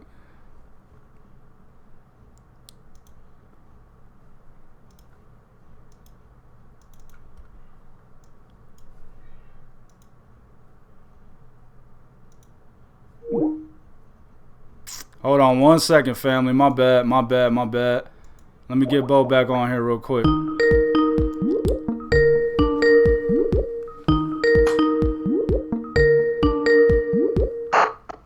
My bad, Bo. All right, I'm here. Put your camera back on. There you go. My bad, fam. I don't know. It wouldn't merge my dude's call, man. I don't know why it wouldn't merge it. 1 second, family. My bad. I don't know why it wouldn't merge it. It wouldn't merge his call, man.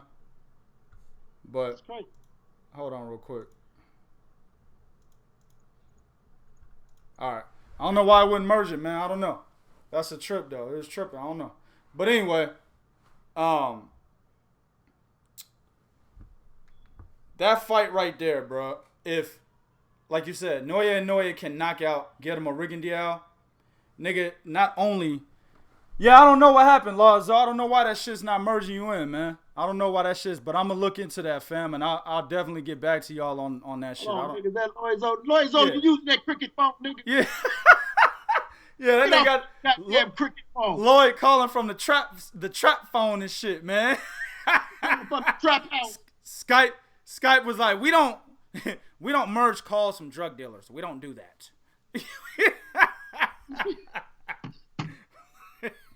But look, at the end of the day, listen, if Naoya Inoue can knock out Guillermo Rigondeaux, bro, I don't give a fuck what anybody says. That is probably the best fight on his resume. That is the best fighter on his resume. You mentioned something. You said Lomachenko beat him, right?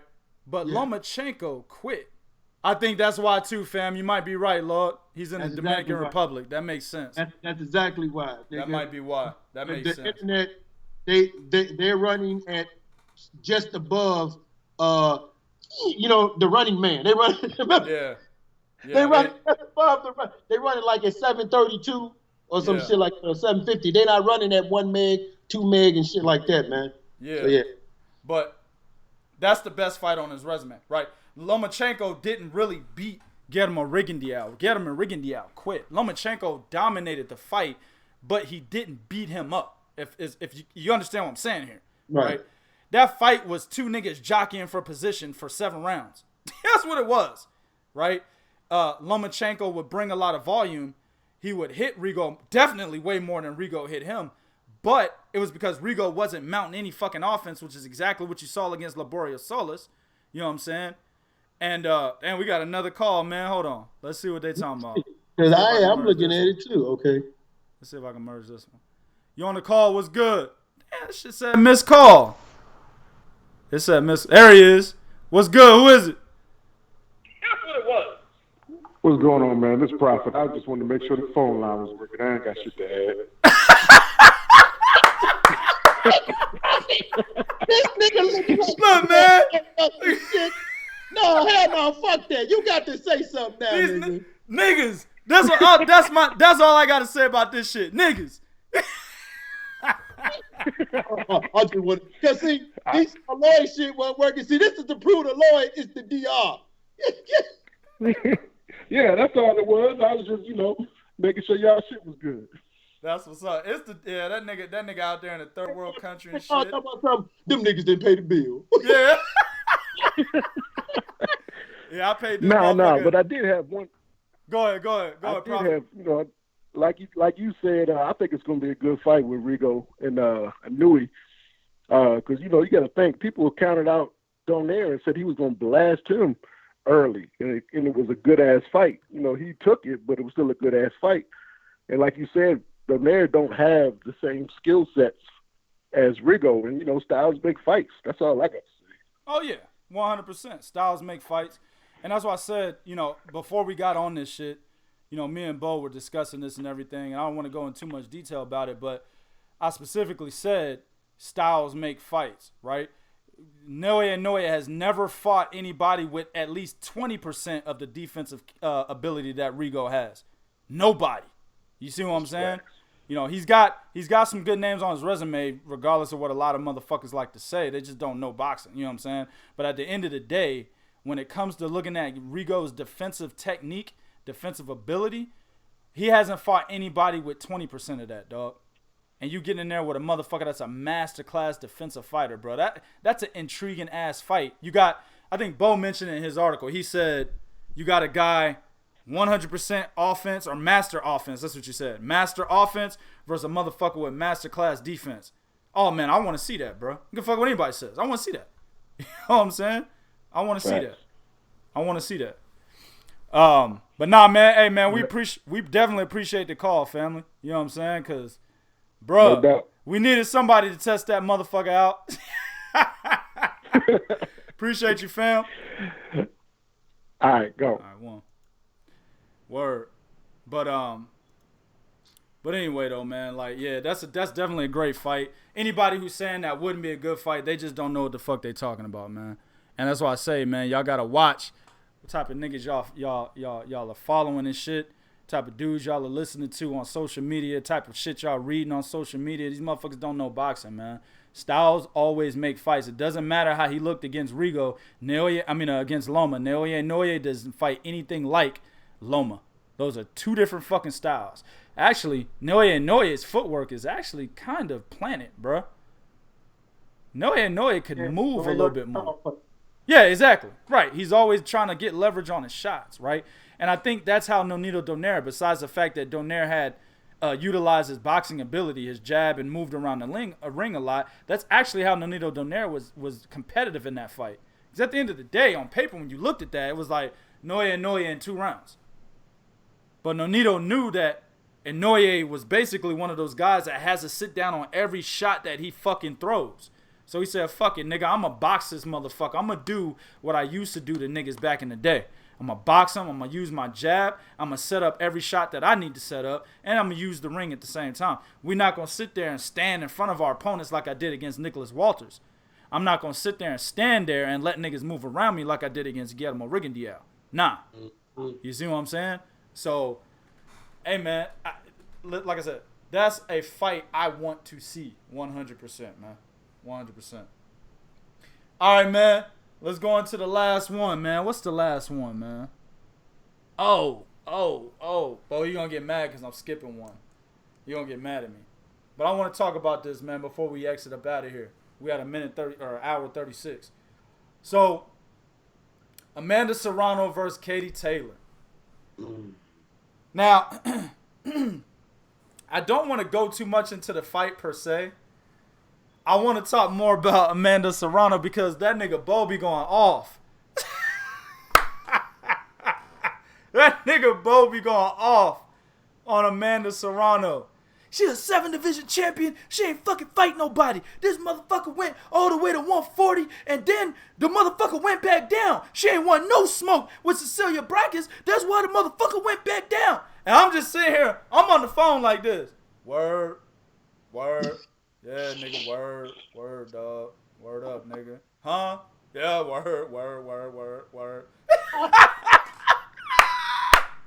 This nigga Bo mad than a bitch. But, Bo, Amanda Serrano, Katie Taylor, listen, fellas, we all support Clarissa Shields, 100%. But this fight right here, nigga, this is the biggest fight in women's boxing. I don't care what anybody got to say about the shit, bro. Amanda Serrano versus Katie Taylor, that's a big fucking fight in women's boxing. And Clarissa knows it. You know what's fucked up about it? The Zone, when she was in Miami for that Luke Killer, Demetrius Andrade, they weren't even there for that fight. They're actually there for the Super Bowl. You know what I'm saying? But they said, fuck it, we'll go by and watch Demetrius Andrade. Fuck it, we already here anyway. Right? That's what they did. The pro going on anyway. What the fuck? What the fuck it, nigga? We just go watch it, nigga. Fuck it. Right? So the Zone basically interviewed her and asked her about that fight. They ain't ask her about nothing else. Like they might have said some shit about, your next fight, undisputed champion. Anyway, but about this Serrano Katie Taylor fight, and you can see it on Clarissa's face, like, man, I don't really want to talk about this shit. Like, it's a 50-50 fight. Basically, Katie Taylor, you know what I'm saying? She fucking, she's a good fighter. Amanda Serrano's a great fighter, but Katie Taylor, she's got flaws and shit. You know what I'm saying? It's a 50-50 fight. She didn't really want to talk about it. I thought it was fucked up that DAZN brought her in for that purpose. Because that was fucked up. That was the purpose they brought her in for. That's why they wanted to interview her, was because of that right there. That's it. You know what I'm saying? Yep. So I thought that was fucked up. But at the end of the day, it is what it is. That comes with the territory. You're a women's fighter. You're one of the best fighters in women's boxing. You got to talk other women's fighters. You know what I'm saying? It is what it is. But do you think Katie Taylor would be the best fighter on Amanda Serrano's resume, win or lose, Bo? Hell yeah. Yeah. What you mean, best fight? Nigga, win, lose, draw, get knocked out the ring, break an ankle, fight get canceled. The fact that you attempted to fight this motherfucker is the best fight for me. The fact that you even attempted this motherfucker is the best fight for me. But now, I do want to say this, though. Katie Taylor is in trouble in this fight, in my honest opinion, against Amanda Serrano. She's in trouble. Mm-hmm. Amanda Serrano has the tools and the power and the ability to beat this girl. Right? Even when I look at, because listen, I thought Delphine Persoon beat Katie Taylor. I really did. Like, the problem with Delphine Persoon is she's all power. Delphine Persoon didn't know how to give the angles to create the opening so she can continue to land shots. She allowed Katie Taylor to get out of trouble because she didn't know how to step back and hit her with a straight shot. She just kept coming at her. All right? Amanda Serrano is a smart enough fighter to figure out how to do that. We saw her do that when she fought Heather Hardy. We saw her do that against Heather Hardy. So she's smart enough to do that, right? And on top of that, man, Amanda Serrano, in my opinion, is just a better athlete. Yeah. She's a better athlete than Katie Taylor. Okay? So regardless of how I feel, personally, like, the one thing about seeing Three Kings, they don't fucking, personal feelings ain't got nothing to do with a fucking breakdown. Facts are facts, nigga. You can feel however the fuck you want to feel, right? I can feel like I'm 6'1", 175. Facts are facts. No, the fuck, no. Yeah, nigga, facts are facts, all right. That is not a fact. That shit is That shit is a falsehood, nigga, if I've ever heard one. But go ahead, I'm listening. that shit is a fictional movie. That nigga's a fictional character on Grand Theft Auto. Hell yeah. Hell yeah, that nigga Grand Theft. That nigga's a creative player on NBA Live, nigga. Nigga. Oh shit. So, but also at the same time, I do want to say this though. I truly hope and believe that the winner of that does fight Cecilia Braekhus, because she's another one that's ripe for the fucking pickings. She is slowing down. Her reflexes are not what they is. She slowed down tremendously. So she is not the same motherfucker that she once was. And Clarissa Shields is looking at this, like you said, and she's like, it's some good shit going on there.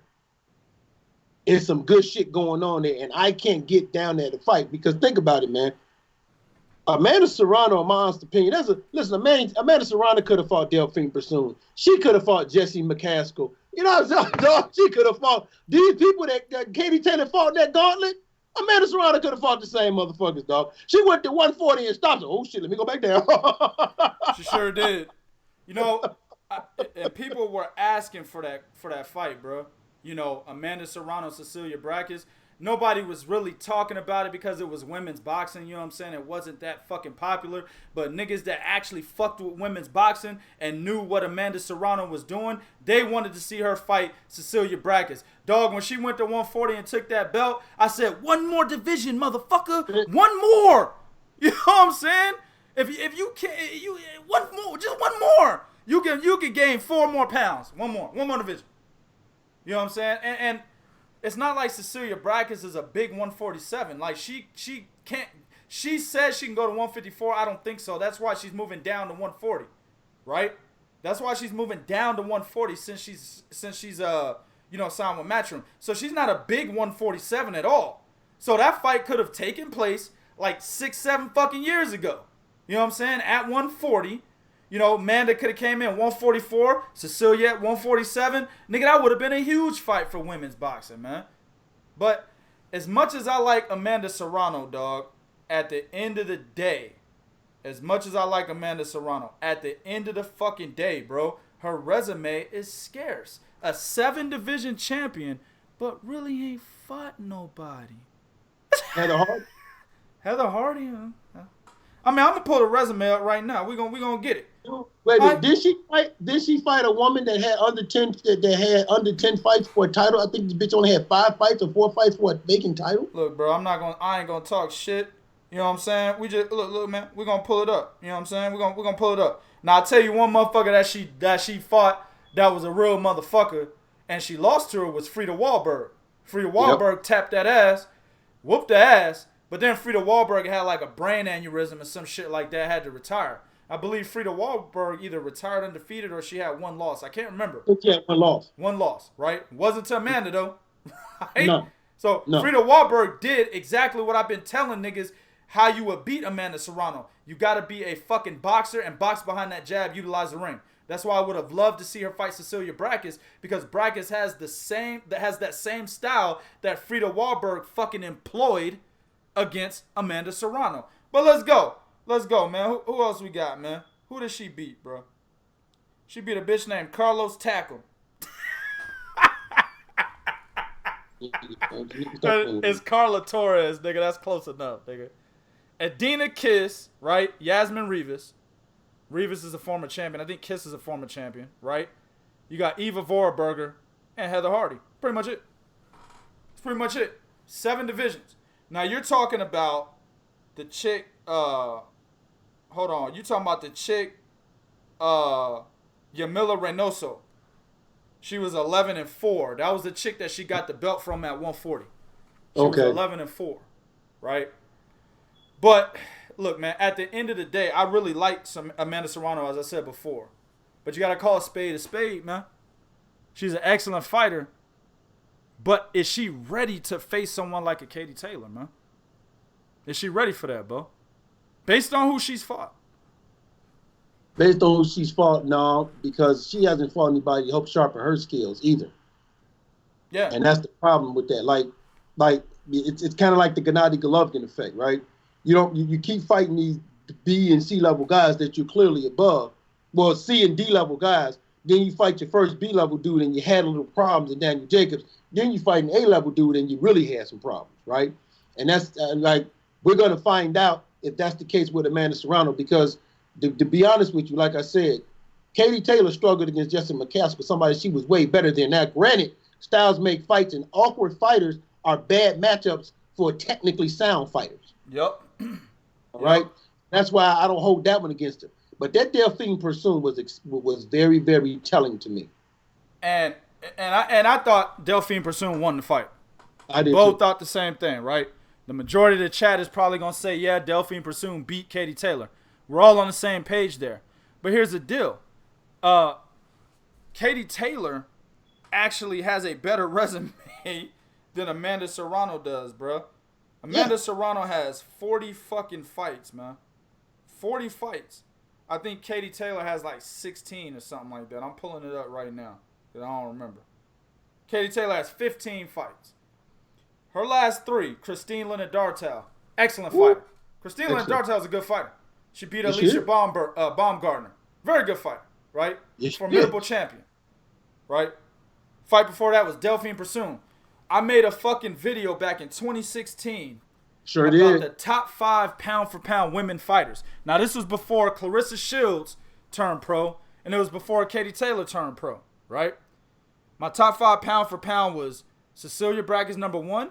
Number 2 was fucking Amanda Serrano. Number 3 was Christina Hammer. And number 4 was Delphine Persoon. That's how good and how long Delphine Persoon has been good. You know what I'm saying? So, that was the second last fight. Rose Valente was an undefeated Brazilian. We didn't really fucking know her, but she was an undefeated champion, right? Eva Wallstrom. Eva Wallstrom just gave Terry Harper a good fucking fight over in the UK. She lost, but she just gave her a good fight. She's also a formidable champion. Been a champion for 5 fucking years, right?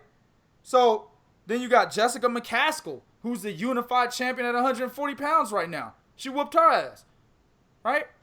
That's how many fights I just named, dog? 1, 2, 3, 4, right? 4 fucking fights that I just named, and 15 compared to fucking 40. So Katie Taylor has a better resume, dog.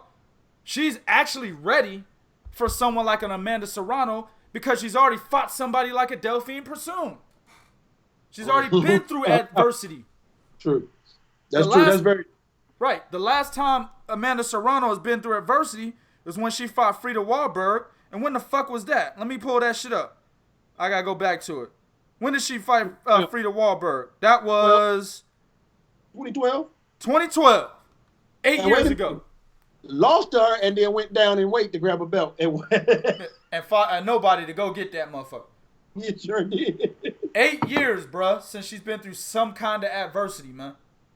So, while Amanda Serrano looks good, and I'm talking about her fighting ability, motherfuckers. Nigga like, hell yeah, that motherfucker do look good, nigga. Nigga, her fighting ability, bro. Amanda Serrano ain't got no titties, no ass, bro. That's not for me. You know what I'm saying? But, just saying. Even though she looks good in the ring, right? There's an illusion there that people need to understand about Amanda Serrano. Bo mentioned it. She has not sharpened her skills against an opponent besides Frida Wahlberg 8 years ago that could give her a tough fight. She hasn't done it. You see what I'm saying? And that's a problem when you jump in the ring with somebody who has done it. One thing I'll say about Katie Taylor, she fought Delphine Persoon the way she did, and her next fight when she moved up to 140 and took that WBO belt from Christine Linda-Dartel, that motherfucker said, hold up, nigga, I'm boxing this fight. I remember what just happened to me. I'm a box. You know what I'm saying? That motherfucker said, I'm a box. I'm about to get my legs fucked up. And Christine Linda-Dartel was a Medusa-looking nigga, dog. That was an ugly motherfucker, bro. And she was big. Right? You know what I'm saying? Nigga, I ain't about to sit in the pocket with this ugly motherfucker. Nigga, I'm about to box. nigga, even me, dog. Grown-ass man, nigga. I'm boxing Christine Linda-Dartel. Sitting in the pocket with that big, ugly motherfucker. You know what I'm saying? Because Strickland and Dartown and that man Alejandro Jimenez. I'm boxing nigga Alex Jimenez, nigga. There you go, bro. I'm boxing them niggas. That's not Alejandra. That's fucking Alex Jimenez, nigga. That is a dude, bro. You can't tell me shit. Motherfucker said she got a kid. Fuck that. I want to see some births, nigga. I don't want to see the birth. I just want some medical documentation to hit my goddamn desk in my office. That's what I want. I'm sitting in my office right now. Somebody come bring me some fucking medical documentation that shows that Alex Jimenez gave birth to a fucking child. I gotta see that, bro. I don't believe that. You know what I'm saying? Miss me with that shit. I'm just saying, bro. But anyway, I'm not sitting in the pocket with no Christine on the dark side. Motherfucker. Yeah. Nigga, did you shoot the sperm from here? Bro, I'm telling you, nigga. Hey. Did you shoot from here? Say, no, stay right there. Look, he must have blindfolded Alex and said, yeah, blindfolded her. Have you ever seen that movie 3 Strikes? Yeah. Remember when my man had to smash up Monique because she had to give him some information? So the nigga... So my nigga put the motherfucking vibrator down there and snuck out the house and shit. Remember that? That's what the fuck that nigga did to her, bro. That nigga blindfolded her, put a vibrator down there, snuck across the room, opened up his phone, nigga, navigated to Pornhub, nigga. You know what I'm saying? Put on Heather Hunter, started jacking off, nigga. And when he jacked off, the nigga shot the sperm shit, went right in the pussy, nigga. Swish. That's exactly what happened, dog. Oh, man. Nigga, swish. Look at that. Look at that, dog. See how straight that elbow is, nigga? Swish. Like that, you got to follow through with the hand, dog. The swan, the swan. I'm telling you, bro. No fucking way, dog. I will never believe somebody smashed that, bro. No way, no how. And when she wasn't on fucking testosterone and HGH, go look at her pictures when she was at heavyweight. No. She was huge. No. Well, you can't get me to believe that shit, Bo. No. I'm with you too, man. At the end of the day, though, dog. Bo, you didn't stop me, nigga. I went off tangent. At the end of the day, bro, this is a very intriguing matchup because of Amanda Serrano's skill set, but her lack of a resume, and Katie Taylor's skill set, but the power of her resume, right? The prestige of her resume. I can't wait to see this fight, dog. I haven't been excited for a women's boxing match in a very long time, bro. Like I wasn't as excited for Clarissa Shields versus Christina Hammer because I already knew Clarissa was going to beat her at that time. Especially when Hammer took off for that year. Yeah, she got, what was it, pregnant or injured or some shit. I don't even remember what it was. And she took off for that year, and that killed it. That fucked her up. Yeah, well, at that point, I already knew she was going to fucking lose the fight. So I wasn't that excited. I was more so excited for Clarissa because I knew she was going to become the second women's undisputed champion in women's boxing history. I knew that shit was going to go down, right? But I wasn't excited for the fight. This fight right here, nigga? Oh, nigga, I can't wait. I can't wait to see this shit, bro. With you. So I hope the shit's in America. We going to that motherfucker if it's in America. I think it is. We don't know where it's at yet. They ain't give a venue yet. They didn't even give a date. They're just saying in April. They're saying April, March, late March, early April. If they try to make that the headliner fight, it'll be in the UK because that's where it'll sell the most. Well, Amanda Serrano already said she'll go to the UK. She said she's never traveled to the UK before. She said one of the reasons why she got into boxing was to travel, and she would like to go to the UK. So she's already on record saying it. Eddie Hearn's gonna take advantage of that, bro. Because the fight goes a distance. Guess who wins? You know what I'm saying? They're going to take massive advantage of that. All right, man, let me go to the chat real quick, man. Let me read y'all's comments, man. I'm going to pick one at random. What was that shit? RoboCop.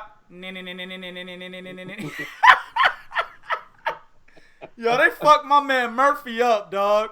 Y'all little niggas don't know nothing about that shit, man. Y'all probably watched the new RoboCop, the one that came out. Alive, you're coming with me, punk. Yeah. Wasn't one that came out like 2018, that whack shit. They little niggas watched that. That whack ass. That shit. They even had nerve to make a video game behind that bullshit. Get that shit. Get that shit out of here, bro. You know what I'm saying? We need to make a video about whack video game. I mean, they came out with Bad Boys. Whack ass game. They had a Bad Boys video game? Yeah, that shit was whack as fuck. I don't know what them dudes doing, man. They had a Bebe's Kids video game on Super Nintendo. That shit was terrible, nigga. That shit was terrible. That shit was terrible. Fucking horrible. That shit was horrible. My man, Miapra 40, I think it's a man. I'm gonna just go with it. Rigo is a 118 and was getting points deducted for clinching. Come on. The left fucked up and no clinching. He was hopeless. So he's basically, the English is bad there, so I'm going to go ahead and summarize 2K style, you know what I'm saying? Basically said, Rigo, sorry as a motherfucker at 118. You know what I'm saying? The nigga old as fuck, lost his legs. Nigga was getting beat up, couldn't clinch, right, and shit, you know what I'm saying? So the niggas can't beat Naoya. What you think about that? I ain't see none of that shit that you said. I ain't see none of that shit you said. That's what I got out of the comment. No, he said Rigo is 118 and was getting points deducted for clinching. He talking about when Rigo fought, you wrong on 118, he was 122. Talking about Rigo fought Vasil Lomachenko. Yeah. But understand something too. Vasil Lomachenko father, Papa Chango, in the dressing room, put in the ref's, plant the seed in the ref's mind, watch out for the clinching. And then Vasil sold it because every time Rigo grabbed him, he did this shit. Right. Yeah, he did. So, yeah, and you said, and come on, the left fucked up and no clinching. Well, hey man, you talking about him hurting his hand? Hey man, let me explain something to you. This is boxing. There's no fucking excuses. Nope. Rigo, and then on top of that, Rigo knew what was on the line. His career was on the line, and he knew that. So his left fucking up, you fight through it. We just saw a motherfucker fucking hurt his hand and finish the whole goddamn fight like that. So yeah, my man Lord Zoe, he said the thing that scares me for Rigo is that Inoue is an athlete that's active. It's a good point. Yeah, he's right. He's very he's active, but he's active because guys are there for him to be active against. Rigo might not give him that chance, and that's what's interesting to see. What happens when you like Floyd Mayweather was always very good with the defense to nullify guys' offense. Mm-hmm. Because his defense was so good and his counter ability was so good, guys didn't want to release their offense. Now we know he's going to have that Marcos Maidana mindset, which is just let your fucking hands go and throw punches. I hope this nigga don't hit back. And that's not who now we know he really is, to be honest with you. Right. My man Ronald Finkley's throwing some fights up in here, man. He said he's talking about Ryan Garcia versus Francisco Fonseca this weekend. Here's the deal. A lot of cats I seen in the chat, I was just skimming the chat while we were talking, they were saying Francisco Fonseca beats Ryan Garcia, man. I don't think so, man. Some cats were saying, let me see, my man Ronald Finkley said Fonseca is a legitimate look, though, right? Jordan Ciappini, my man Jordan Ciappini was in the building. He said Fonseca is no joke. Garcia will get tested. My man Gaines PP said Ryan Garcia versus Yvonne Mendy would have been a better fight than Francisco Fonseca. I agree 100% on that one. Listen, man, Francisco Fonseca, he's definitely a guy that's been around the block. You know what I'm saying? Yeah. But that's exactly what he is. A motherfucker that's been around the block. You know what I'm saying? And you got to understand this too. Golden Boy, with the new contract that they just gave Ryan Garcia, which they never disclosed, but was supposed to be the most lucrative contract for a prospect in boxing today, they're not going to match him against a motherfucker that can beat him. You see what I'm saying? Look at the fight against Duno. Motherfuckers were saying the same thing the chat is saying about Duno, man. Ryan Garcia's last fight. I remember motherfuckers saying Ryan Garcia was scared of Duno. Hell, yeah. Garcia had to come on Twitter and say, I'm not scared of this motherfucker. You know what I'm saying? Man, I got problems with my promoter. Shit. Yeah, I got a problem with my fucking promoter. I'm scared of this nigga.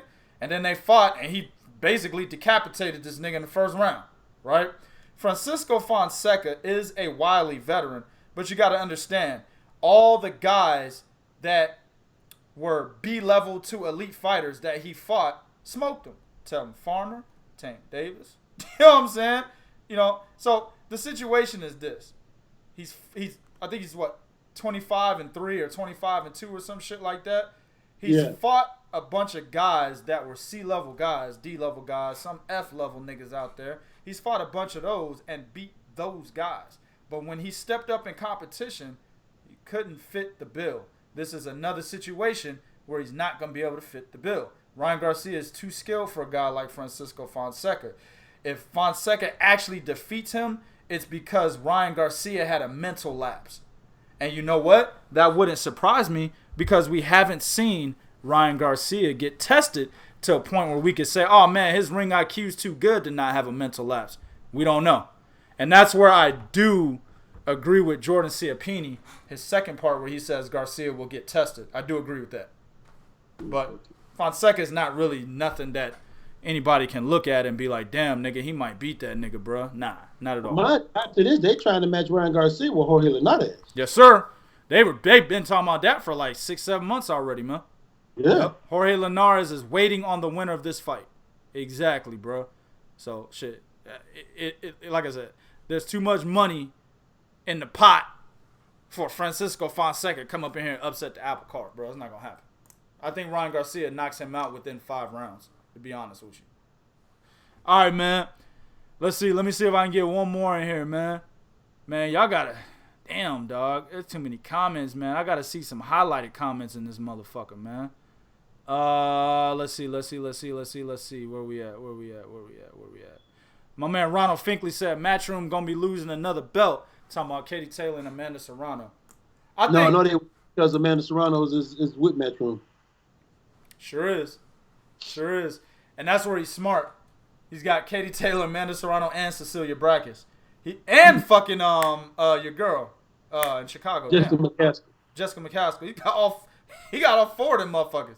He can make fights between all 4 of these niggas, bro. Just jump them around. And he still keeps the money all in-house. Crazy, bro. All right, man. We're going to get the fuck up out of here. My man Lawrence Williams said Linares has a tough-ass fight versus Carlos Morales. Morales gave King Rye his toughest fight. You fucking right about that, dog. You right about that. That's a tough fight. The good news about that is that fight is back where Jorge Linares should be at 135. It's not at 140. That's the good news about that. You know what I'm saying? He moved up to 140 and got obliterated by a sorry motherfucker. Jose, what was his name? Pablo Cesar Canu. Actually, I thought Paulie Malignaggi lost to Cesar Canu way back when. Remember that fight? Paulie Malignaggi fucked around and got a gift decision against Pablo Cesar Canu. And I remember, I think it was after Shane Mosley lost to, or took a dive against Anthony Mundine.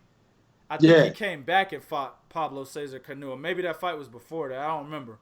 But I think he fought him in Mexico and beat him. And I remember I was like, damn, nigga, you lost to a washed-up-ass Shane Mosley? Nigga, this motherfucker trash, bro. I remember that shit. But that same dude knocked out Jorge Linares in the first round. I think he knocked him down like twice or 3 times. It was basically ran him over. It was bad. So, you know, Linares is back in his home division, though. So that's actually an intriguing fight. And Lawrence Williams is not lying about that. All right, man, we're going to get the fuck up out of here. Y'all know what it is, man. Go to 3KingsBoxing.com for the latest and greatest of boxing news and information as well as entertainment. You know what I'm saying? You know, Shakur Stevenson says something real quick, man. I guess I'll put this on the fuckery of the next show. The nigga says something, bro. He said, the media should have a boxing tournament.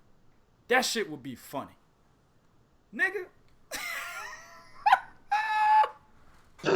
Well, I know who the winners would be. Bro, hold on, nigga. We put our worst nigga in the tournament, nigga. We put Bakari in that motherfucker. Well, you know what's fucked up though? We dominate the heavyweight division. Yeah. Between me and Jarrell. No, man, we got. Listen, here's the deal, bro. Cause I can't get below 220, dog. Here's the deal. Yeah, I can't get below 200. I probably can't get below 205. Here's the deal. we would fuck all of them niggas up, bro. Like, listen. This is the thing about 3 Kings Boxing, man. This is the thing about 3 Kings Boxing. We are the Allen Iverson of boxing media, right? We bring real raw shit in your face. All of us are niggas from the streets, probably except 2 of us. And I ain't gonna name them 2. But we're all niggas from the streets, man. You know what I'm saying? All of us have fought amateur boxing as well. We have amateur fucking fights under our belts, man. We've done all that shit, right? We are the Allen Iverson of boxing, man. Allen Iverson came in that motherfucker. He said, shit, nigga, I'm about to wear this chain. I'm about to wear these rings. About to do-rag it up with the cap on top, nigga. You know what I'm saying? So, we are those guys when it comes to boxing media. We show up to the fights. 3KB hats, 3KB shirts, jewelry, nigga. We not them other niggas fucking turtlenecks. We not them, bro. We not them. You know what I'm saying? But we in the same position they in. We on the floor with them and we in the post-fight press conferences with them. Based off of shit that we built ourselves and grew. You see what I'm saying? Them niggas work for somebody. We don't. This our shit. We don't work for nobody. We tell motherfuckers to shut up and press run. Yeah. We tell niggas shut the fuck up, nigga. Exactly. Exactly, bro. They don't play with that shit, man. Exactly. Fuck out of here, nigga. You know what I'm saying? Now, I'm nice to the people that... There's actually a lot of people when I go to fights, and when Bo has gone to fights, my man Big Cool be going to his first fight for 3 Kings this weekend, Caleb Plant. You know what I'm saying? When we all go to fights, my man Rick Muhammad, when we go to fights, niggas know who 3KB is, man. I've had niggas hit me up. Hey, man, 3KB, man. You know, I appreciate the content, blah, blah, blah. You see what I'm saying? They really fuck with us, man. So, and it's because it's real.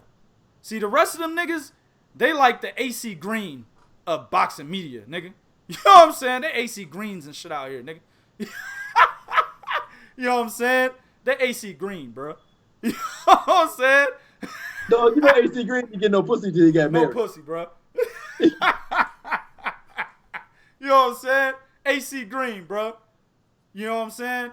So that's the difference, man. Put us in a boxing tournament, man. We're going to light these motherfuckers up, bro. Nigga, I won't even compete. It's beneath me. It's beneath me. I get a murder case, bro. You know what I'm saying? I would get a murder case, bro. Me and Bo, that'd be the rule. Me and Bo can't compete. We can't get in it, man. But we let Bakari and my man Mike in there. And Jarrell, he fight a heavyweight. That nigga, he fight heavyweight. He fight a heavyweight. All right, man. Just a little fuckery, man, towards the end, man. But y'all know what to do, man. Follow us on Twitter at 3kingsboxing.com, Instagram at 3kingsboxing, Facebook.com/3kingsboxing. You know what I'm saying? Come to the podcast every Monday and Thursday. We inconsistent than a motherfucker. See, we gonna tell you the truth. So that means we ain't got no time, nigga. Be in this motherfucker between 7 o'clock and 8:30 Eastern time. That's an hour and a half buffer. When it flashes across the screen, you hit the button. Exactly. Nigga. Just put fucking YouTube on at 7 o'clock. Go to my channel and wait. That's all you gotta do. Just go to my fucking channel and wait. 7 o'clock Eastern, 7 o'clock to 8:30 Eastern time. We gonna come live somewhere in that motherfucker, man. I'm just saying, bro. That's 6 o'clock, 7:30 Central time, and fucking 4 o'clock to, 5:30 Pacific time. You know what I'm saying? Just be ready. Yeah, every time I go to Pacific, I'm like, I don't give a fuck about y'all niggas over there, man. Y'all 2 hours behind and shit. Fuck out of here with all that. Niggas still got a whole day ahead of them and shit. Yeah. Yo, niggas just getting off work right now over there. Yeah. I'm getting ready to eat dinner, go to bed and shit. These niggas just now getting off work.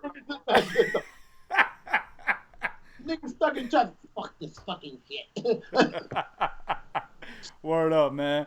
But no, man, we appreciate everybody who comes through. Like I said, y'all know this shit does not get monetized. All the shit we talk, YouTube is like, no sir, fuck these niggers, demonetize.